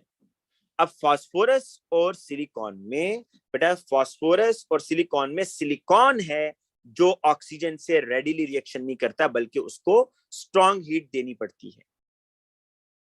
ठीक है, अगर आप फास्फोरस और सिलिकॉन का रिएक्शन करवाएं तो सिलिकॉन में आपको स्ट्रॉन्ग हीट देनी पड़ेगी, देन SiO2 बनेगा। रीजन पता है क्यों? क्योंकि silicon is a giant covalent structure. Giant covalent structure है ना, जिस तरह डायमंड है इस तरह सिलिकॉन जाइंट कोवेलेंट स्ट्रक्चर है, रेडिली रिएक्शन नहीं करता फास्फोरस की तरह। तो सिलिकॉन को आपको स्ट्रॉन्ग हीटिंग देनी पड़ेगी, इसलिए जो इसका आंसर आ रहा है वो क्या होगा? Silicon. Silicon is the answer, phosphorus नहीं है बेटा। स्ट्रॉन्ग हीट सिलिकॉन में देनी है due to its giant covalent structure. The melting point of the period 3 element from sodium to aluminum are shown in the table. Sodium का melting point, magnesium का और aluminum. Which factor explain the increase in the melting point? देखिए ये metals हैं, metals के अंदर होता है मेटेलिक बॉन्ड। मेटल्स में क्या होगा बेटा? Metallic bond. मेटेलिक बॉन्ड के फैक्टर्स मैं आपको बता देता हूं। Charge on the ion, charge on ion, D localise electron and size of the ion. ये फैक्टर्स हैं मेटेलिक बॉन्ड के। जितना चार्ज ज्यादा होगा उतना मेटेलिक बॉन्ड स्ट्रॉन्गर होगा, जितना एटम आयन का साइज छोटा होगा उतना मेटेलिक बॉन्ड स्ट्रॉन्गर होगा, जितने डीलोकलाइज इलेक्ट्रॉन ज्यादा होंगे। डीलोकलाइज इलेक्ट्रॉन कहां से आएंगे? जो उसके वैलेंस इलेक्ट्रॉन होंगे वही डीलोकलाइज बन जाएंगे। तो the change in the first ionisation energy का कोई ताल्लुक नहीं है, इलेक्ट्रोनेगेटिविटी का कोई ताल्लुक नहीं है, द इंक्रीज इन एआर का कोई ताल्लुक नहीं है, the increase in the number of outer electron. Outer electron जो होते हैं वही डीलोकलाइज इलेक्ट्रॉन बन जाते हैं ना, वही उसके मोबाइल इलेक्ट्रॉन होते हैं। बेटा जितने ज्यादा डीलोकलाइज इलेक्ट्रॉन होंगे, जितने ज्यादा डीलोकलाइज इलेक्ट्रॉन होंगे उतना मेटालिक बॉन्ड स्ट्रॉन्गर होगा। तो D is the answer. The next question पर आए। The nitrates of beryllium, calcium, magnesium, and strontium all decompose in the same way when heated. When 2 grams of one of these anhydrous nitrate is decomposed, 1.32 gram of the gaseous heat is produced. अच्छा, इसमें देखें, इसमें बाज बच्चे हर option को 1 by 1 check करते हैं। मैंने ये पहले भी आपको क्वेश्चन कराया है, फिर बता देता हूँ कि आपको एक ऐसा मेथड बताता हूँ जिसमें आपका डायरेक्ट आंसर आएगा। पहले तो आपको पता होना चाहिए कि जो ग्रुप 2 नाइट्रेट्स हैं ये डिकम्पोज कैसे होते हैं। ये XNO3 होल ट्वाइस कर लेते हैं क्योंकि ग्रुप 2 है ना, तो NO3 होल ट्वाइस ये डिकम्पोज होगा तो मेटल ऑक्साइड बनेगा, नाइट्रोजन डाइऑक्साइड बनेगा and half mole of oxygen बनेगा अगर ये आप 1 मोल रखते हैं, राइट। अब देखें, यहां वो ये कह रहा है कि आपके पास 2 ग्राम ये हाइड्राइड था और इससे गैसेस कितनी बन रही हैं? 1.32। इस गैसेस से मुराद ये दोनों आ रही है मिक्सचर, 1.32 ग्राम। मतलब 1.32 ग्राम गैसेस रिलीज होंगी अगर 2 ग्राम आपके पास मेटल नाइट्रेट। जरा ये जो मोलर रेशियो ना इक्वेशन में मैंने लिखी हुई है, इसी को यूज करते हुए इनके ना जरा मैसेज बताते हैं। ऑक्सीजन कितना बन रहा है? Half mole. नाइट्रोजन डाइऑक्साइड कितना बन रहा है? 2 मोल्स। तो जरा नाइट्रोजन डाइऑक्साइड 2 मोल्स का मैस तो निकाले ना बेटा, कितना बनेगा? देखें, ये है 14 टाइम्स 2 28 हो गया। सॉरी, पहले 1 मोल का निकालते हैं फिर टाइम्स 2 कर देंगे। ऑक्सीजन कितना है? 16 टाइम्स 2 32 हो गया प्लस 14। ये बेटा 1 मोल का 46 आ रहा है, तो 46 टाइम्स 2 करें ना, 92 आ रहा है यहां से, प्लस हाफ मोल ऑक्सीजन का कितना मैस होगा भाई? 16। तो ये कितना आ रहा है? 92 प्लस 16 108। अब ये मेरी बात गौर से सुनिएगा। ये 108 पता है कैसे आया? कि 108 ऐसे आया बेटा कि मैंने हाफ मोल ऑक्सीजन और 2 मोल NO2 का मैस ऐड कर दिया। तो मुझे ये पता था कि 1.32 ग्राम गैसेस रिलीज होंगी जब मेटल नाइट्रेट कितना आप डिकम्पोज करेंगे? 2 ग्राम। अब मैं ये देखना चाहता हूं कि अगर 108 ग्राम गैसेस रिलीज होंगी तो मेटल नाइट्रेट कितना होगा? X होगा। ये बात समझ आई ना? रेशियो देखें, रेशियो बनाइए सिंपल। अब X निकाल लें। X is equal to 2 times 108 divided by 1.32। अब ये जो आपके पास आंसर आएगा ना बेटा, दिस इज द MR। ये MR होगा क्योंकि 1 मोल है ना, 1 मोल का मैस तो MR होता है। तो जरा इसका आंसर निकाल लें। अब 108 टाइम्स 2 डिवाइडेड बाय 1.32, ये आ रहा है 163.6। 163.6 आ रहा है जी। अब आपने ये करना है बेटा कि आप ना इन चारों के MR निकाल लें। कैल्शियम नाइट्रेट का MR निकालते हैं, आपको भी आंसर पता चल जाएगा। कैल्शियम का होता है 40.1, 2 नाइट्रोजन है और 6 ऑक्सीजन है। 40.1, 14 और 6 इंटू 16, 16 टाइम्स 6 प्लस 28 प्लस 40, 164। तो ये आपका आंसर आ गया कैल्शियम नाइट्रेट। तो समझ आया क्या किया मैंने? रेशियो बनाई, सिर्फ 2 स्टेप में आंसर हो रहा है। 1.32 गैसेस बन रही हैं, when 2 ग्राम आपका मेटल नाइट्रेट डिकम्पोज हो रहा है, तो मैंने इन मोलर रेशियो को अपनी इक्वेशन बैलेंस करके इक्वेशन बैलेंस की पहले, और ये आ रहा है 108 ग्राम। तो 108 ग्राम गैसेस रिलीज होंगी जब 1 मोल मेटल नाइट्रेट, तो 1 मोल मेटल नाइट्रेट का ये मैस आ रहा है 163.6, ये 1 मोल का है। तो तो 1 मोल मेटल नाइट्रेट का मतलब है कि जो 163 आ रहा है, आप इन चारों का एमआर निकाल लेंगे, आपको आंसर पता चल जाएगा। नेक्स्ट क्वेश्चन देखें जी, question number 20, in the diagram each of the test tube W, X, Y and Z contain 25 cubic centimeter of 0.1 mole solution of salt। अच्छा, इसके मोल्स निकाल लेते हैं। सॉल्ट कितने हैं जी? 25 टाइम्स 0.1 डिवाइडेड बाय 1000, 0.0025। आप ये कर रहे हैं जी two test tube W and X, इसमें NaOH ऐड कर रहे हैं 0.0025 मोल्स NaOH के ऐड कर रहे हैं। देखें बेरियम क्लोराइड है, इसमें आप NaOH ऐड कर रहे हैं जी, ठीक है। तो क्या होगा? बेरियम हाइड्रोक्साइड बनेगा, ठीक है, बेरियम हाइड्रोक्साइड बनेगा और 2NaCl बन रहा है। बेरियम हाइड्रोक्साइड के बारे में क्या ख्याल है आपका? ये वाटर सॉल्युबल होता है या इनसॉल्युबल? डाउन द ग्रुप 2 की जो हाइड्रोक्साइड की सॉल्युबिलिटी बढ़ती है, ये सॉल्युबल है, ठीक है। तो ये मोर सॉल्युबल होगा, बेरियम आयन बनेंगे इसमें, N2OH आयन बनेंगे, तो पीएच काफी ज्यादा हो जाएगी, हायर पीएच। ये देखें OH आयन कंप्लीटली डिसॉल्व हो रहा है। MgCl2 में देखें आपके पास MgCl2 और 2NaOH, तो इसमें मैग्नीशियम हाइड्रोक्साइड बन रहा है बेटा। मैग्नीशियम हाइड्रोक्साइड तो इतना ज्यादा सॉल्युबल नहीं होगा ना, तो इसलिए इसकी पीएच लोअर होगी, लोअर। तो आप ये बताएं कि in which test tube W and X does the liquid has the higher pH? W में हायर पीएच होगी या X में? आप देख रहे हैं कि W में बेरियम हाइड्रोक्साइड बन रहा है, X में मैग्नीशियम हाइड्रोक्साइड बन रहा है। ज्यादा सॉल्युबल कौन होता है बेटा? Barium hydroxide is more soluble, क्योंकि डाउन द ग्रुप हाइड्रोक्साइड की सॉल्युबिलिटी बढ़ती है, इसलिए हायर पीएच W की होगी, हायर पीएच। अब आप आ जाए Y और Z पर। Y और Z में वो डाल रहा है सल्फ्यूरिक एसिड, ये देखें जी, Y और Z में सल्फ्यूरिक एसिड डाल रहा है H2SO4, H2SO4। तो क्या बनेगा जी? ये बेरियम सल्फेट बन जाएगा। क्या बनेगा? बेरियम सल्फेट के प्रेसिपिटेट बनेंगे। और यहाँ क्या बनेगा? MgSO4 के प्रेसिपिटेट बनेंगे। बताएं जी डाउन द ग्रुप सल्फेट की सॉल्युबिलिटी क्या होती है? कम होती है, तो बेरियम सल्फेट के ज्यादा प्रेसिपिटेट बनेंगे, सॉल्युबिलिटी कम हो रही है ना, मोर PPT, more precipitate of barium sulphate. तो Y में मोर प्रेसिपिटेट होंगे, Y में क्या होंगे? प्रेसिपिटेट आपके ज्यादा होंगे।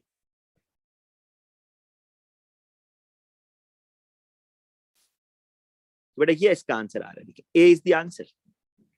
अब ये चेक करें ना, मैं इसको थोड़ा सा साफ करता हूँ, ये देखें आपको ताकि समझ आए कि जो W वाली टेस्ट ट्यूब थी ना W, इसमें बन रहा है बेरियम हाइड्रोक्साइड, और बेरियम हाइड्रोक्साइड क्योंकि कंप्लीटली सॉल्युबल है तो OH आयन कंप्लीटली आयोनाइज होंगे, हायर पीएच, तो W में पीएच ज्यादा है। जो Y वाली है उसमें क्योंकि बेरियम सल्फेट बन रहा है, बेरियम सल्फेट लीस्ट सॉल्युबल है, तो उसके प्रेसिपिटेट ज्यादा बनेंगे, तो ग्रेटर मास ऑफ प्रेसिपिटेट, ठीक है जी। नेक्स्ट क्वेश्चन पर आए, question number 21, what is the oxidation state of chlorine containing species that kills the bacteria in drinking water? आपको पता है कि इन ड्रिंकिंग वाटर जो ये होता है ना बेसिकली Cl2 और HCl, Cl2 और वाटर, तो आपके पास HClO बनता है और HCl बनता है। HClO बेसिकली बैक्टीरिया को किल करता है। तो इसमें क्लोरीन की ऑक्सीडेशन स्टेट बताए ना क्या है?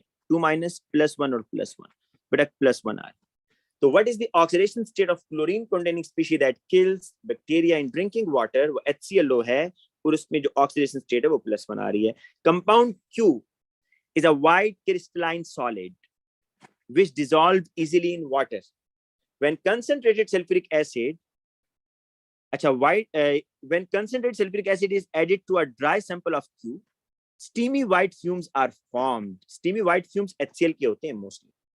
तो आपको कुछ ना कुछ आइडिया हो रहा होगा, NaCl और H2SO4 का अगर रिएक्शन करें तो आपके पास NaHSO4 बनते हैं और साथ में HCl बनता है जिसके व्हाइट स्टीमी फ्यूम्स होते हैं। And when these white steamy fumes are pass to the aqueous silver nitrate, a white precipitate AgCl is formed, और ये AgCl बेटा डिसॉल्व हो जाएगा किसमें? इन aqueous ammonia। तो व्हाट इज कंपाउंड Q? अक्सर बच्चे AgCl, भाई आपने सोच समझ के Q का बताना है। Q ये आपका NaCl, देखिए ना, NaCl को आपने वाटर सॉल्युबल है, इसको सल्फ्यूरिक एसिड में डाला, व्हाइट स्टीमी फ्यूम्स बने, व्हाइट स्टीमी फ्यूम्स को AgNO3 से पास करेंगे तो व्हाइट PPT बनेंगे, और ये AgCl आपको पता है कि ये डाइल्यूट एक्वस अमोनिया में इसके प्रेसिपिटेट डिसॉल्व होते हैं। तो Q क्या है? Q बेसिकली NaCl है। अब आ जाए नेक्स्ट क्वेश्चन के ऊपर, question number 23. R is a solid. R fizzes when hydrochloric acid is added. इसका मतलब है कार्बोनेट की बात हो रही है, क्योंकि जब भी आप एसिड को किसी कार्बोनेट में डालते हैं कार्बन डाइऑक्साइड निकलती है, तो R सॉलिड है और फिजिंग कर रहा है, बबलिंग कर रहा है जब आप उसमें एसिड डालते हैं. R react with hot. R जो है ना react with hot aqueous NaOH giving a gas which turns red litmus paper blue. मतलब R अमोनिया गैस रिलीज करता है, इसका मतलब है R इज अमोनियम. R क्या है? Ammonium ion. ये कैसे पता चला जी कि R के अंदर जब NaOH डालेंगे तो अमोनिया गैस निकलेगी. तो बेटा अमोनिया गैस किससे निकलती है? अमोनियम आयन से या नाइट्रेट आयन से? नाइट्रेट आयन में तो आपको चले एल्यूमिनियम फॉइल वगैरह भी डालनी पड़ती है ना. तो अमोनिया गैस अमोनियम आयन से निकलेगी. और अमोनियम आयन बेटा आपके पास आर में अब दो चीजें होगी ना. एक तो आपको पता चल गया आर में कार्बोनेट भी है और आर में अमोनियम आयन भी है. दोनों कैसे पता चले? क्योंकि आर सॉलिड है, फिजिंग कर रहा है जब HCl डाल रहे हैं, इसका मतलब है कार्बोनेट इज प्रेजेंट. और अमोनियम का कैसे पता चला बेटा? अमोनियम का ऐसे पता चला कि आर में जब आप NaOH डालेंगे तो गैस निकल रही है अमोनियम. तो कार्बोनेट CO3 - और ammonium NH4+. What is the formula? तो फार्मूला क्या बनेगा बेटा इसका? अमोनियम कार्बोनेट का NH4 होल ट्वाइस CO3. क्योंकि देखें CO3 होता है 2 - अमोनियम होता है 1+. इसको क्रॉस मल्टीप्लाई करें तो NH4 होल ट्वाइस CO3. ये क्या बन रहा है जी? B ammonium carbonate. बाकी सारे गलत हैं. ये जो NH4 है ना बेटा, ये वाला, ये इतना ठीक होना था. NH4 1+ होता है और HCO3 1- होता है. तो ये फॉर्मूला ऐसे ही बनना था, NH4 HCO3. सल्फेट वाला है ही गलत और NH4 इसने बेटा गलत किया हुआ. ठीक है, तो B is the answer. B आप. Photochemical smoke. फोटोकेमिकल स्मोक आपको पिछली क्लास में थ्योरी के पेपर में बता चुका हूं, फिर सुन लें. फोटोकेमिकल स्मोक बनता कैसे है बेटा? ये जो अनबर्न्ड हाइड्रोकार्बन होते हैं ना, unburned hydrocarbon reacts with oxides of nitrogen. और ये क्या करते हैं? केमिकल फोटोकेमिकल स्मोक कॉज करते हैं. ठीक है. और ये फोटोकेमिकल स्मोक क्या करता है बेटा? Global dimming. आपको व्यू इतना क्लियर नहीं होगा. तो कह रहा है which mixture of primary pollutant leads to the formation of photochemical smoke. तो आपने इसमें बताना है carbon dioxide and water vapour, carbon monoxide and unburned hydrocarbon. जो गाड़ी में बेटा पेट्रोल के पार्टिकल्स बर्न नहीं होते, वो वेपर्स की फॉर्म में बाहर आते हैं, वो अनबर्न्ड हाइड्रोकार्बन और नाइट्रोजन के जो ऑक्साइड है, यहाँ पे इसमें रिएक्शन करके फोटोकेमिकल स्मोक बनाते हैं. PAN पर oxy acetyl nitrate. T is an element of period 3. The first ionization energy of T is lower than that of the element with one less proton. ये बात इसकी समझो. कह रहे जो T है ना, इसकी आयोनाइजेशन एनर्जी कम है. किसके मुकाबले में? एक ऐसे एलिमेंट के मुकाबले में जिसका एक प्रोटॉन कम है. तो आपको पता है ना कि आयोनाइजेशन एनर्जी में दो जगह डिप आती है, ग्रुप 2 3 में, ग्रुप 5 और 6 में. याद है ये बात? ब्रिलियम बोरॉन और नाइट्रोजन ऑक्सीजन. इसके नीचे मैग्नीशियम एल्यूमिनियम, फास्फोरस सल्फर. यहां पर आपको डिप मिलता है.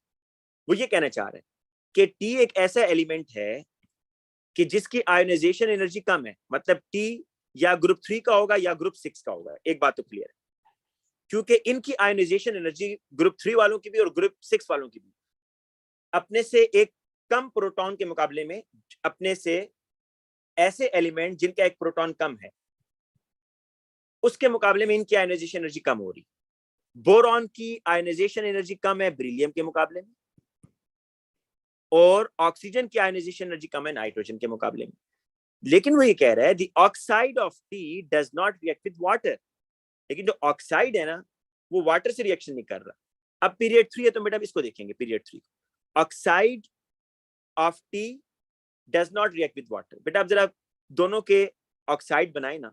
एल्यूमिनियम का ऑक्साइड है Al2O3 और सल्फर का ऑक्साइड है SO2 या SO3. कौन वाटर से रिएक्शन नहीं करता? एल्यूमिनियम ऑक्साइड वाटर से रिएक्शन नहीं करता. सल्फर डाइऑक्साइड और ट्राइऑक्साइड तो वाटर से रिएक्शन करते हैं ना बेटा. इसलिए आंसर क्या होगा, ए होगा। क्योंकि आपने इसको कैसे पिक किया है, देखें पहले तो वो कह रहा था कि टी एक ऐसा एलिमेंट है जिसकी आयोनाइजेशन एनर्जी कम है उस एलिमेंट के मुकाबले में जिसके पास एक प्रोटॉन कम है। तो आपको पता चल गया ये डिप की बात कर रहा है, जो आयोनाइजेशन एनर्जी में 2 डिप आते हैं, ग्रुप 2 3 में और एक 5 6 में। तो आपने, और पीरियड 3 की बात हो रही है, इसका मतलब है मैग्नीशियम, एल्यूमिनियम और फास्फोरस सिलिकॉन। अब आपने इसमें ग्रुप 3 और ग्रुप 6 को देखना है, क्योंकि टी एक ऐसा एलिमेंट है जिसकी आयोनाइजेशन एनर्जी कम है, तो वो एल्यूमिनियम हो सकता है या सल्फर हो सकता है। फिर वो कह रहे हैं कि ये इनके जो ऑक्साइड है ना एल्यूमिनियम और सल्फर के, वाटर से रिएक्शन नहीं करते, तो इसका मतलब है कि ये एल्यूमिनियम। अब बेटा ऑर्गेनिक थोड़ा जल्दी से हो जाएगा, ऑर्गेनिक पर आते हैं। The structure of tartaric acid is shown. अच्छा, टार्टारिक एसिड में देखें आपके पास ये है जी, ये कार्बोक्सिलिक ग्रुप है, C double bond OOH, then CHOH, ये अल्कोहल है बेटा, फिर आगे फिर अल्कोहल है CHOH, एंड देन कार्बोक्सिलिक है। तो इसमें जो एसिडिक पार्ट है वो ये है, देखें ये एसिडिक पार्ट है, ये इसमें एसिडिक पार्ट है। H आयन जो रिलीज करेगा वो यहां से करेगा। Which statement about the tartaric acid are correct? A molecule of tartaric acid has more than one chiral center. जी बेटा, more than one chiral center है, ये बात तो ठीक है। देखें एक chiral center बेटा ये आ रहा है और एक chiral center ये आ रहा है, एक से ज्यादा chiral center, ठीक है। नेक्स्ट देखिएगा, एक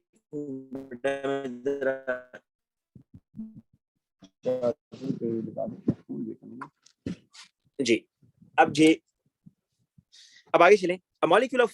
The molecular formula of tartaric acid is C4H4O6, ये गलत है बेटा। हाइड्रोजन देखिए से गलत बताएंगे, 1 2 3 4 5 6, कितने हाइड्रोजन है, 6 है, इसने 4 बताए, मैं गलत है। इसलिए आप कोशिश क्या करें, फौरन इस फॉर्म में ले आया करें। The one molecule of tartaric acid produce 4 hydrogen ion, नहीं भाई 2 हाइड्रोजन आयन। देखें ये ऐसे आयोनाइज होगा, O minus CHOH CHOH C double bond O minus, और 2 H आयन रिलीज करेगा यहां से और यहां से। बेटा इसलिए ऑप्शन सिर्फ 1 ठीक है, D is the answer. Question number 27 पर आ जाएं। A carboxylic acid P has no chain isomer, chain isomer जिसमें ब्रांचिंग नहीं हो सकती। It react with alcohol that is only one positional isomer. What could be the ester form from reaction of P and Q? देखें कितना tricky question है, इसमें वो isomer भी चेक कर रहा है। आपने कार्बोक्सिलिक एसिड ऐसा लेना है जिसमें चेन आइसोमर नहीं है, और अल्कोहल ऐसा लेना है जिसमें सिर्फ एक पोजिशनल आइसोमर है। पहले को चेक करते हैं। ब्यूटाइल प्रोपानोएट, इसमें आपका, बल्कि आखिर से चेक करते हैं क्योंकि ए तो आंसर है ना, ए तो आंसर देखते साथ ही पता चल रहा है। डी से चेक करते हैं, प्रोपाइल पेंटानोएट, तो ये तो बन गया प्रोपानोल और पेंटानोएट। अब जरा मैं आपको बताता हूँ जी, पेंटानोइक एसिड, ये जो पेंटानोइक एसिड है ना, ये ऐसे है, CH3 CH2 CH2 CH2 C double bond OOH। वो ये कह रहा है कि कार्बोक्सिलिक एसिड में नो चेन आइसोमर। क्या आप इसके चेन आइसोमर बना सकते हैं? बना सकते हैं। कैसे? 1 2 3 4, ये मैं ब्रांच इधर लगा दूं बेटा, ये देखें ये चेन आइसोमर बन गया या नहीं बना, बताइएगा। बन गया ना। तो वो कह रहा है कि जो कार्बोक्सिलिक एसिड है ना, मतलब जो एस्टर बनाने में कार्बोक्सिलिक एसिड यूज हो रहा है, उसमें कोई चेन आइसोमर नहीं बन रहा। तो मैं तो यहाँ पर पेंटानोइक एसिड के चेन आइसोमर बना सकता हूँ, इसलिए डी आंसर नहीं है। अच्छा, दूसरा कह रहा है कि इट हैज ओनली वन, जो अल्कोहल है उसका एक पोजिशनल आइसोमर, वो बात ठीक है, चलें। यहाँ प्रोपाइल के अंदर प्रोपेन 1 और प्रोपेन 2 और, लेकिन अगर आप ए को देखें तो ए बिल्कुल सही बैठ रहा है।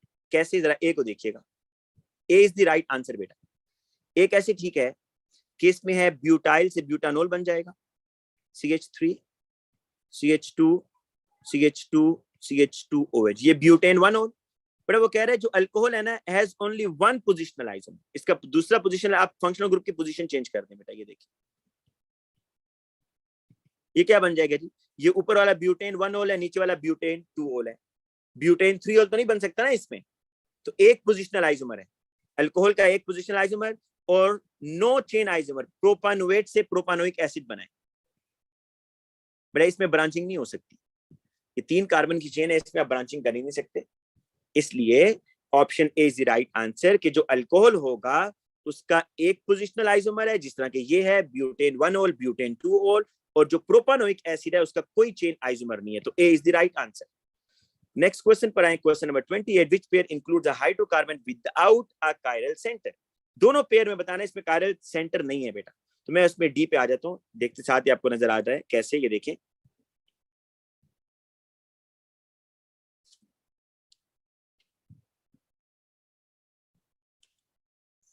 अगर बेटा मैं इसका बनाऊं पहले वाले को जरा ओपन करके बनाता हूँ। CH3 CH CH2 CH3 CH CH3 and CH3। और दूसरे वाले पर आ जाएं।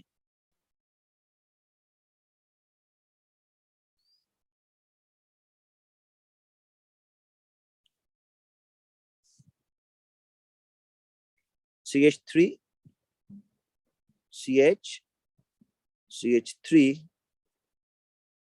CH2 CH। ये देखिएगा बेटा, ये मैंने डी बनाया, राइट। डी में यहां तो आपको ये कायरल नजर आ रहा है, राइट, लेकिन इस पेयर में कोई कायरल नहीं है। ये देखिए मैंने इसका ये बनाया है, इसका ये बनाया है, आप चेक करें जरा। ये जो ब्रैकेट्स होती है ना बेटा, ये चीज जरा नोट करेंगे। जो ब्रैकेट में ये ब्रांच है, और ये ब्रांच इस CH के जिसके साथ हाइड्रोजन कम होंगे, ये ब्रैकेट उसके साथ लगी होगी। ठीक है, अभी देखिए ये जो ब्रैकेट है ना, ये ब्रांच है, ये इस CH के साथ लगी हुई। ये देखिए ब्रैकेट के अंदर CH3 है, ये इस कार्बन के साथ CH, जिस कार्बन के साथ हाइड्रोजन कम होंगे उसकी ब्रांचिंग होगी। ये CH3 बेटा दो हैं, ये इस CH के साथ लगे। तो आप देख लें कि पहले में तो कायरल कार्बन है, लेकिन दूसरे में नो कायरल कार्बन, कोई कायरल कार्बन नहीं है बेटा, ये सेम ग्रुप्स लगे हुए हैं ना, तो नो कायरल कार्बन। तो इसलिए आपने दोनों में बताना था कि दोनों में होना चाहिए। बाकी आप ABC बनाकर देखेंगे, आपको कायरल कार्बन मिलेंगे। मैं आपको ड्रॉ करके दिखा दूं, एक ड्रॉ करके दिखा देता हूं जल्दी से बेटा, टाइम वैसे कम है हमारे पास। ए बना देता हूं जल्दी से। ए देखिएगा जी, CH3 CH2 CH2 CH CH3 CH2 CH3।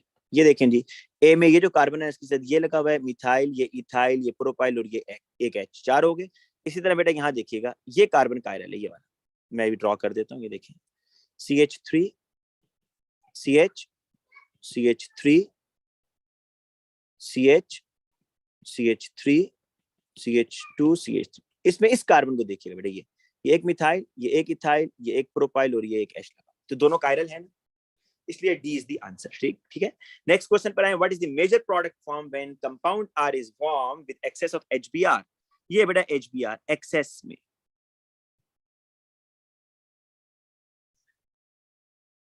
ये देखिएगा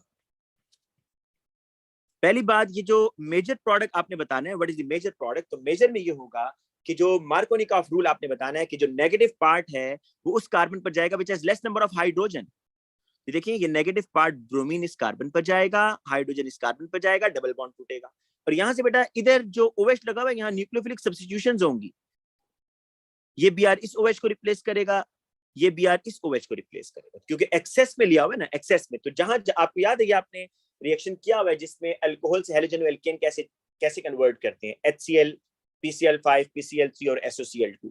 तो यहाँ पर OH की जगह आपने हेलोजन एल्केन में जाना है, HCl की जगह HBr लिया हुआ है। तो बेसिकली OH को भी सब्स्टिट्यूट करना है ना बेटा, सिर्फ डबल बॉन्ड को नहीं। More than one functional group है, R में दो फंक्शनल ग्रुप है, एल्कीन भी आ रहा है और अल्कोहल भी आ रहा है। इसलिए आपको एल्कीन के अंदर भी एडिशन करनी है, अल्कोहल में सब्स्टिट्यूशन करनी है। और सब्स्टिट्यूशन भी इस तरीके से करनी है कि आपका मेजर प्रोडक्ट हो। तो आपने वो ए, अब देखें Br सही लग रहा है, इधर H लगा हुआ है, इधर Br, तो A is the answer. B क्यों नहीं है बेटा, बी इज दी, इसमें ये देखें इस H को नहीं किया हो। अच्छा यहाँ ये माइनर प्रोडक्ट है, डी इसने माइनर बना दिया भाई, Br को ऊपर लेके जाना। तो मेजर आपका ए बन रहा है according to Markovnikov rule. Question number 30 पर आ जाएं। cis but 2 in react with cold dilute acidified KMnO4 solution to give a product X। अब देखें कोल्ड डाइल्यूट एसिडिफाइड KMnO4 के साथ रिएक्शन हो रहा है, तो आपको पता है ना कोल्ड डाइल्यूट के साथ क्या बनता है, डायोल बनता है, डायोल। ठीक है ना, मतलब OH ग्रुप बनेंगे इस तरह, जो एडजेसेंट कार्बन उनके साथ OH OH आ जाए। और cis but 2 in react with hot concentrated acidified KMnO4 to give a product Y। cis but 2 in है बेटा,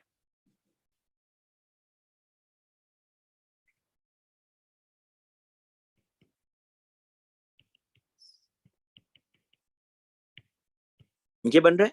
और हॉट कंसेंट्रेटेड में क्या बनेगा बेटा, ये cis but 2 in है ना, मैं आपको पूरा रिएक्शन बता देता हूँ।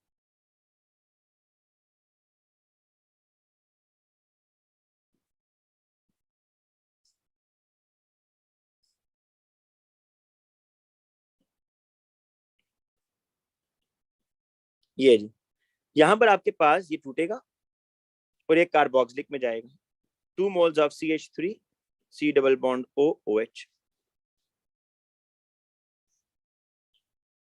ठीक है,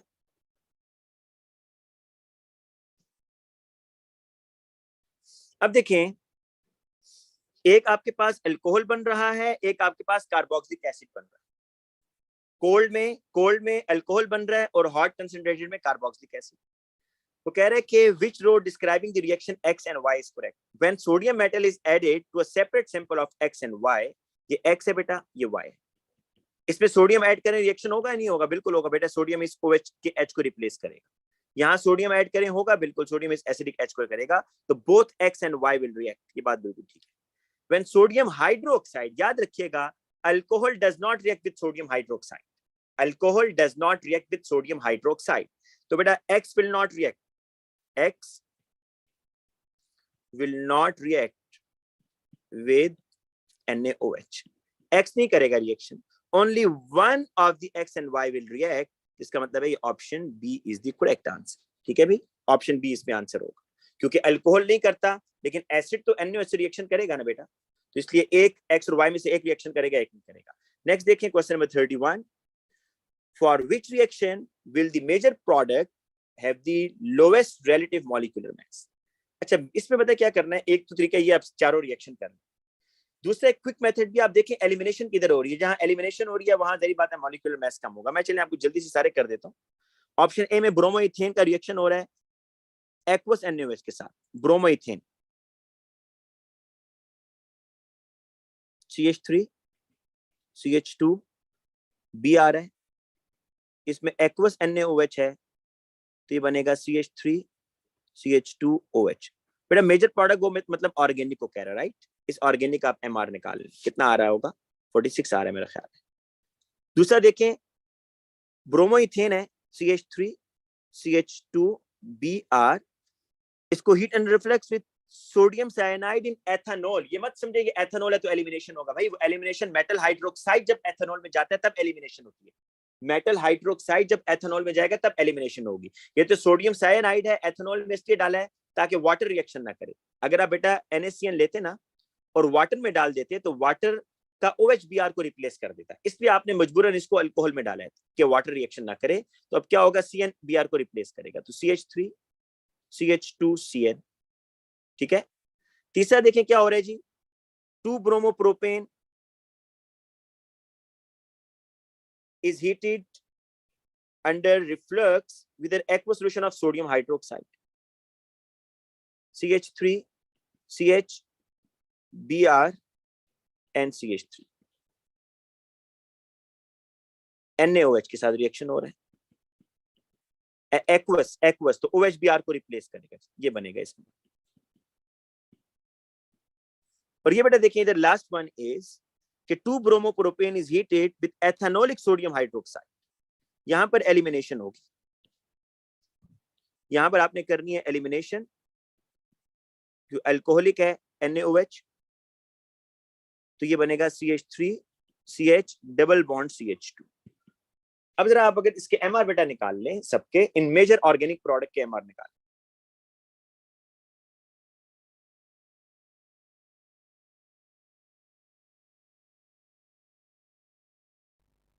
आ रहा है 42, डी इज द आंसर। वैसे भी आपको पता है इसमें एलिमिनेशन हो रही है, मेजर प्रोडक्ट HBr निकल रहा है ना इससे, तो आपके पास ये जो डी है इसका MR 42 आ रहा है, डेफिनेटली इसका भी ज्यादा है, इसका भी ज्यादा है, और एथेनॉल का 46 आ रहा है। तो जो मेजर ऑर्गेनिक प्रोडक्ट है 42 उसका मैस आ रहा है, तो डी इज द आंसर। ठीक है, नेक्स्ट देखें, C4H9Cl react with warm dilute aqueous sodium hydroxide solution, which isomer of C4H9Cl will form the most stable cation intermediate। ठीक है, 1 क्लोरोब्यूटेन है,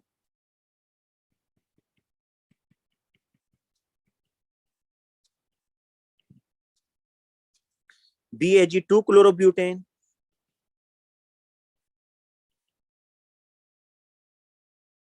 C है जी आपके पास 1 क्लोरो 2 मिथाइल प्रोपेन,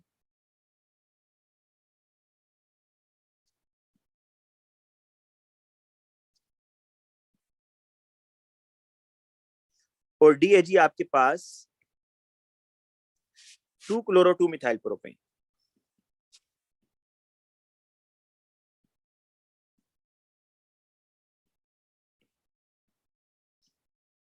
अब देखें आपने क्या करना है, आपने बेसिकली बनाना है इससे केटाइन, यहाँ से Cl निकालें, यहाँ से Cl निकालें, यहाँ से Cl निकालें, यहाँ से बताएं टर्शियरी कार्बोकेटाइन किधर बने, वो सबसे ज्यादा स्टेबल होगा।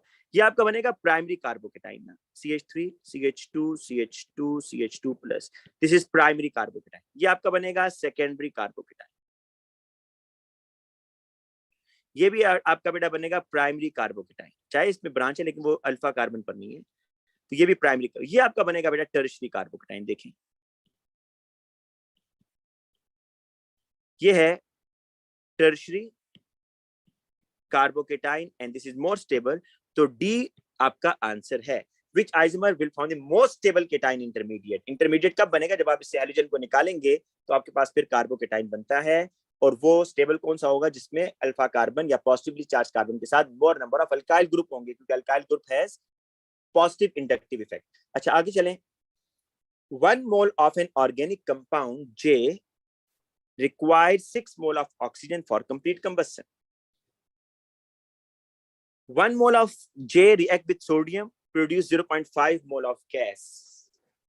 ठीक है,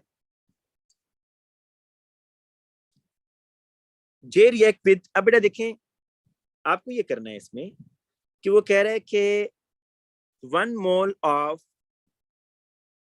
J जो है वो सोडियम से रिएक्शन करे, अल्कीन रिएक्शन से अल्कीन सोडियम से रिएक्शन करता है, अल्कीन नहीं करता ना, इसको तो निकाल दें।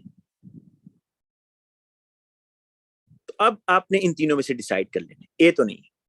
अब वो कह रहे हैं कि जो जे है ना बेटा, अगर आप इसकी कंप्लीट कंबसन करें तो 6 मोल ऑक्सीजन यूज होती है। कितने मोल ऑक्सीजन यूज हो रही है, 6 मोल। एक ये कह रहा है, दूसरा कह रहा है कि आप जे का रिएक्शन करवाएं तो 0.5 मोल हाइड्रोजन गैस प्रोड्यूस होगी, पॉप साउंड का मतलब हाइड्रोजन गैस प्रोड्यूस होगी, और J react with hot acidified KMnO4। अब जे की ऑक्सीडेशन भी हो रही है, जरा देखें डी की ऑक्सीडेशन होती है, डी की ऑक्सीडेशन होगी, जरा बताएं, this is tertiary alcohol. J react with hot acidified KMnO4 to produce an organic compound। जी की तो बेटा डी की तो ऑक्सीडेशन नहीं होगी ना, tertiary alcohol does not oxidise, क्योंकि alpha carbon has no hydrogen, इसका मतलब है डी भी नहीं है, तो आपको बी और सी में से सिलेक्ट करना है, ठीक है ना। ठीक है ना बेटा, टर्शियरी अल्कोहल की ऑक्सीडेशन नहीं होती, ये निकल गया, और अल्कीन सोडियम मेटल से रिएक्शन नहीं करते, ये भी निकल गया। अब आप सिर्फ एक बेस पर भी बता सकते हैं, देखिए जरा इसकी कंप्लीट कंबसन करें, 6 मोल कहाँ यूज हो रहा है, मैं ब्यूटेन 2 की करता हूँ जी। इसका मॉलिक्यूलर फार्मूला तो ये होगा ना, C4H9OH। इसकी जरा ऑक्सीडेशन करते हैं, 4 मोल कार्बन डाइऑक्साइड के बनेंगे, ये 9 और एक ये 1 हाइड्रोजन, 10 हाइड्रोजन है तो 5 मोल ऑफ वाटर बनेंगे। अब बेटा ऑक्सीजन को बैलेंस करें, 4 2 8, और 8 और 5 कितने होंगे, 13 ऑक्सीजन है इधर। इधर कितने होंगे बेटा, एक इधर लगा हुआ है तो 6 2 12 और एक 13। देखें इक्वेशन बैलेंस हो गई है, यहीं से आपको क्लियर हो गया है कि butane 2 is the answer. Butane 2 answer है, 6 मोल ऑक्सीजन यूज हो रहे हैं। फर्दर इसको देख लें कि 1 मोल hydrogen, 1 mole of J react with half mole of gas. वो तो बेटा जब भी आप जिस अल्कोहल को भी ना, जितने मोल आप अल्कोहल के लेंगे उसका हाफ हाइड्रोजन गैस बनती है, तो ये दोनों ही अल्कोहल है, लिहाजा यहाँ चेक करने की जरूरत नहीं है। लेकिन सी क्यों नहीं है, आप सी की जरा ऑक्सीडेशन करके देखिएगा, सी की कंबसन करके देखिएगा 1 मोल की, तो उसमें 6 मोल ऑक्सीजन यूज नहीं हो रहे होंगे, कम यूज हो रहे होंगे बेटा, ठीक है ना। तो इसलिए बी इज योर आंसर। और मजीद कंफर्म कर लें आप कि ये ब्यूटेन 2 है, देखें सी की तो ऑक्सीडेशन भी नहीं होती बेटा, सी की भी ऑक्सीडेशन नहीं होती, ये चेक करें ना। हाँ ये आपके पास प्रोपेन 2 है, ठीक है, नहीं ऑक्सीडेशन दोनों की हो जाएगी, ऑक्सीडेशन दोनों की हो जाएगी, लेकिन आपने यहीं से पिक करना है कि 6 मोल ऑक्सीजन कहाँ यूज हो रहे हैं, ठीक है, 6 मोल ऑक्सीजन यूज हो रहे हैं ब्यूटेन 2 के अंदर। प्रोपेन 2 में 6 मोल ऑक्सीजन यूज नहीं होंगे, कम होंगे, आप चेक कर सकते हैं, C3H7OH के साथ करके देख लीजिएगा। नेक्स्ट क्वेश्चन नंबर 34 पर आ जाए। क्वेश्चन नंबर 34 को जरा मैं इसका स्ट्रक्चर बेटा इस तरह करके बनाता हूं, CH3 CH2, ये COH, ये CH3,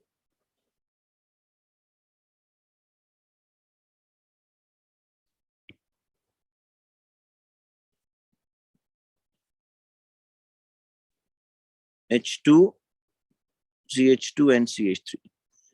1 2 3 4 5 6 1 2 3 4 5 अब जरा देखिएगा जी, वो कह रहे हैं structure and stereo isomer should be considered when answering this question 3 methyl hexane 3 all react with hot concentrated acidified sulphuric acid. देखिए याद रखें कि जो हॉट कंसंट्रेटेड सल्फ्यूरिक एसिड की बात कर रहा है और अल्कोहल लिया हुआ है तो समझ लें डिहाइड्रेशन होगी। हॉट कंसंट्रेटेड सल्फ्यूरिक एसिड है और अल्कोहल है आपका स्टार्टिंग मटेरियल, तो यहाँ पर डिहाइड्रेशन होनी है, वाटर को रिमूव होना है। तो एक तो बेटा पॉसिबिलिटी ये है कि वाटर यहाँ से निकल जाए, है ना। तो वाटर यहाँ से निकलेगा CH3 CH double bond CH3 CH2 CH2 CH3। क्या कहते हैं जी, ये एक प्रोडक्ट बनेगा या दो बनेंगे बताइए जरा। ये दो बनेंगे, एक सिस और एक ट्रांस। इसके दो प्रोडक्ट बनेंगे भाई, एक सिस बनेगा एक ट्रांस बनेगा, ठीक है ना। तो इसके दो आइसोमर यहां बन रहे हैं, सिस ट्रांस। एक पॉसिबिलिटी होगी सिस ट्रांस बनेंगे, दो दो आइसोमर ये बने। दूसरा अगर आप यहां से रिमूव करते हैं, देखें यहां से अगर आप रिमूव करें CH3 CH2 CH3 double bond CH CH2 CH3, इसके भी देखें सिस ट्रांस बनेंगे, दो आइसोमर इसके बनेंगे। आप ये देख लेना, इसको ये दो सेम ग्रुप्स हैं, दोनों के एक साइड ऊपर करते हैं, फिर एक को नीचे और एक को ऊपर करते हैं, तो दो आइसोमर इसके बनेंगे, चार हो गए। और तीसरी ऑप्शन ये है कि अगर आप यहां से निकालें ये OH, इसको मैं चले रब कर देता हूं यहां से और यहां से, फिर आपके पास ये बनेगा, देखिए CH3 CH2 C double bond CH। इसका सिस ट्रांस नहीं बनेगा, इसका सिस ट्रांस नहीं बनेगा क्योंकि इसमें डबल बॉन्डेड कार्बन के साथ एक ही हाइड्रोजन। तो आपके पास टोटल नंबर ऑफ आइसोमर कितने बन रहे हैं, 5 बन रहे हैं, ठीक है ना। तो यहाँ पर आपको यहाँ पर भी देखें ना, ये आइसोमर इस तरह बनेंगे, ये आपका इन दोनों को सेम साइड पे ले आए सिस, दोनों को ऑपोजिट साइड पे ले आए ट्रांस, तो दो इधर दो उधर, ये बन गए 4 और एक ये बन गया 5। वो कह रहा है कि हाउ मेनी आइसोमेरिक प्रोडक्ट, 5 होंगे। नेक्स्ट क्वेश्चन देखें, the table shows a students prediction और द रिएक्शन ऑफ 3 कंपाउंड्स। ये पहले है जी आपके पास एल्डिहाइड एथेनॉल है, CH3 C double bond OH। तो जिस कंपाउंड में ये आ रहा हो ना CH3 C double bond O, वो आपको आयोडोफॉर्म देता है, CH3 C double bond O। तो ये आपको आयोडोफॉर्म भी देगा, एल्डिहाइड है तो फेलिंग भी देगा, टॉलेंस रिएजेंट के साथ भी देगा। दूसरा है कीटोन, इसमें भी देखें CH3 C double bond O आ रहा है, तो इसमें ये आयोडोफॉर्म भी देगा, लेकिन ये कीटोन है ना, तो कीटोन जो है ये आपको टॉलेंस और फेलिंग नहीं देगा। तीसरा आपके पास कीटोन आ रहा है, ये कीटोन है, लेकिन इसमें आप देखें CH3CO नहीं आ रहा, CH2C डबल बॉन्ड O आ रहा है, इसलिए ये आपको आयोडोफॉर्म नहीं देगा, और कीटोन है तो एल्डिहाइड कीटोन भी नहीं देगा। ये प्रेडिक्शन सारी ठीक की हुई है इसने, 1 2 3 तीनों आंसर ठीक है। Which mechanism describes the reaction of aldehyde and ketone with HCN and NaCN? ये देखिए इस तरह होता था मैकेनिज्म, मैं आपको बताता हूँ। CH3 C double bond O CH3, ये जो होता था ना HCN और NaCN के साथ, तो इसमें पहले CN नेगेटिव आप ऐड करते थे, चार्जेस ये पॉजिटिव या नेगेटिव, और ये आता था CH3 CO नेगेटिव CH3NCN, और फिर H प्लस के साथ रिएक्शन होता था, याद है। तो ये आपके पास बनता था CH3COH CH3 और CN। ये देखिए ये बेसिकली क्या ऐड हो रहा है, फर्स्ट स्टेप में CN ऐड हो रहा है, नेक्स्ट स्टेप में HCN। तो HCN ऐड तो हो रहा है, NaCN यहाँ पर कैटलिस्ट है। तो अगर आप इसके मैकेनिज्म का नाम दें तो दिस इज न्यूक्लियोफिलिक एडिशन के फर्स्ट स्टेप में न्यूक्लियोफाइल ऐड हो रहा है, आप ये देख सकते हैं पाई बॉन्ड टूट रहा है ना, तो ये एडिशन हो रही है। तो न्यूक्लियोफिलिक एडिशन, क्योंकि न्यूक्लियोफाइल ऐड हुआ है इन द फर्स्ट स्टेप, तो ये एल्डिहाइड और कीटोन्स आपको न्यूक्लियोफिलिक एडिशन रिएक्शन देते थे। नेक्स्ट देखें, propyl propanoate can be synthesised in 3 steps using the propyl nitrile as the only organic starting material. ये देखें ये स्टार्टिंग मटेरियल एक ही है, इसमें स्टेप 1 वो क्या कर रहा है आपको पता है, CN के साथ देखिए एस्टर बनाना है आपने। क्या बनाना है, एस्टर। एस्टर बनाने के लिए यू नीड कार्बोक्सिलिक एसिड ना, और कार्बोक्सिलिक एसिड कैसे बनेगा, अगर आप इसकी एसिडिक हाइड्रोलिसिस कर लें। तो स्टेप 1 अगर हम ये कर लें, CH3 CH2 CN, इसकी एसिडिक हाइड्रोलिसिस करें, acidic hydrolysis mean HCl aqueous, तो आपके पास बनेगा CH3 CH2 C double bond O OH। तो आपको X तो पता चल गया कि ये प्रोपानोइक एसिड है। तो ये देखें, ये प्रोपानोइक एसिड आपको नजर भी आ रहा है, ये प्रोपानोएट है। अब स्टेप 2 में वो क्या कर रहे हैं, देखिए, in step 1 nitrile is converted into compound X। In step 2 compound X is converted into compound Y। Compound X compound Y में जा रहा है, मतलब कार्बोक्सिलिक एसिड। और कंपाउंड Y जो होगा ना, ये रिएक्ट कर रहा है with more of the compound X। देखिए, आपने बनाना है एस्टर है, ये जो Y बन रहा है ना, Y कह रहा है कि ये Y दोबारा X से रिएक्शन करेगा तो एस्टर बनेगा। ये उसकी वर्डिंग है कि compound Y reacted with more of the compound X, और फिर ये एस्टर बन रहा है। तो अगर कंपाउंड Y X से रिएक्शन करके एस्टर बना रहा है, it means Y is alcohol. Y क्या जी? अल्कोहल है। ये बात समझ आई है कि ये जो उसकी वर्डिंग है थोड़ी सी ट्रिकी है यहाँ पर। वो इस वर्डिंग में ये कह रहा है कि पहले तो आपने X बना दिया, X हमने कार्बोक्सिलिक एसिड बनाया, कंपाउंड X कन्वर्ट कर रहा है कंपाउंड Y में, और ये जो Y है ये फिर कुछ कंपाउंड X के साथ रिएक्शन कर रहा है, जो अनरिएक्टेड होगा ना उसके साथ। तो इसका मतलब है कंपाउंड Y इज अल्कोहल। तो कार्बोक्सिलिक एसिड से अल्कोहल कैसे बनता है जी?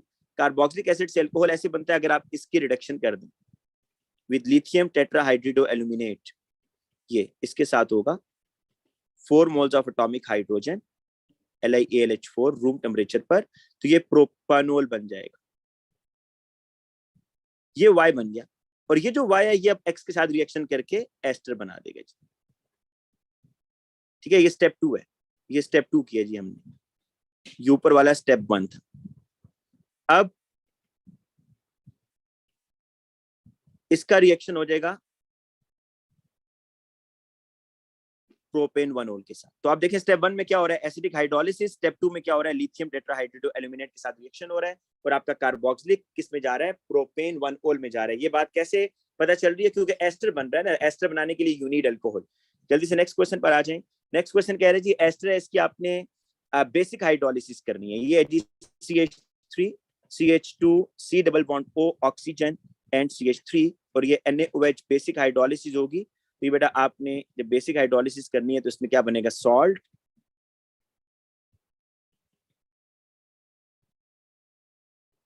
तो CH3 CH2 C double bond O ONA, CH3 CH2 C double bond O ONA आ जाएगा, और साथ में क्या बनेगा, मेथानॉल।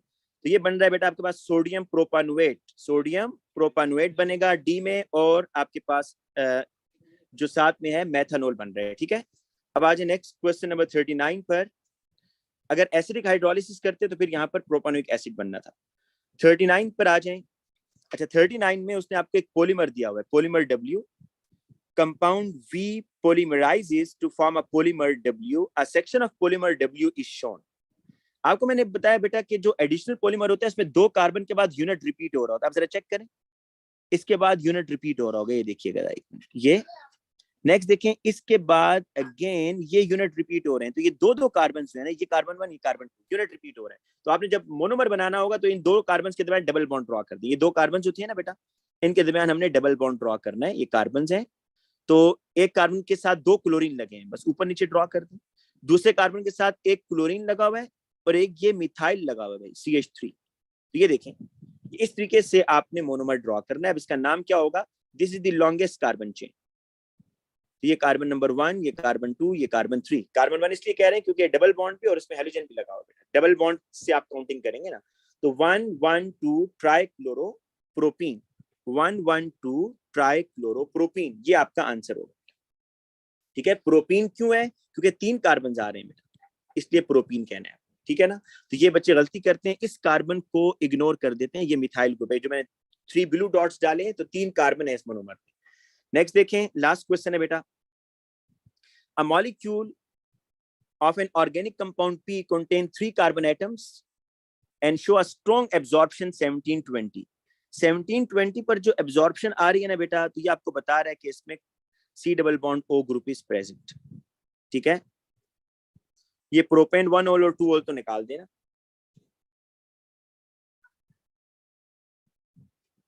A molecule of an organic compound P contains 3 carbon atoms and a strong absorption at 1720 in its infrared spectrum. अब देखें 1720 पर जब भी पीक आ रही है तो आप देख सकते हैं कि 1720 आपको क्या बता रहा है बेटा, सी डबल बॉन्ड ओ बता रहा है ना। इसका मतलब ये हुआ कि अल्कोहल्स तो नहीं हो सकते, तो सी डबल बॉन्ड ओ है तो ए बी में से होगा। फिर आगे ये कह रहा है कि P is reacted with excess of hot K1O4 K2Cr2O7 और उसकी ऑक्सीडेशन भी हो रही है। तो इन दोनों में से किसकी ऑक्सीडेशन हो सकती है जी, प्रोपानोल की या प्रोपानन की? कीटोन की तो ऑक्सीडेशन नहीं होती ना, प्रोपानल की होती है। तो प्रोपानल जो है अगर इसकी ऑक्सीडेशन हो तो क्या बनता है, आपको समझ आ रही है? कार्बोक्सिलिक एसिड बनता है। क्या बनेगा? Carboxylic acid. तो इसका मतलब ये हुआ कि कार्बोक्सिलिक एसिड बन रहा है क्यू, और Q shows a strong absorption and a broad absorption. आपको याद है ना बेटा, जो कार्बोक्सिलिक के ओएच की जो पीक आती थी इसमें ब्रॉड ओएच हम कहते थे कि कार्बोक्सिलिक का जो ओएच होता है ना, एक अल्कोहल का ओएच है जिसकी एब्जॉर्प्शन इतनी ब्रॉड नहीं होती लेकिन स्ट्रॉन्ग होती है, वो 32 से 36 के दरमियान होती है। ये अल्कोहल का ओएच है। लेकिन जो कार्बोक्सिलिक का OH होता है ना, उसकी एब्जॉर्प्शन ये होती है। तो वो कह रहे हैं कि जी उसकी ऑक्सीडेशन भी हो रही है और ऑक्सीडेशन के बाद एक स्ट्रॉन्ग एब्जॉर्प्शन आ रही है। कहां पर? 2800, तो 28 इसके दरमियान आ रहा है। तो ये कंफर्म हो रहा है कि इसमें आंसर क्या है आपका? प्रोपानल है, क्योंकि एल्डिहाइड की ऑक्सीडेशन भी हो रही है। ठीक है बेटा, तो आज के लिए इतना काफी है। इंशाल्लाह कल के लिए हम एक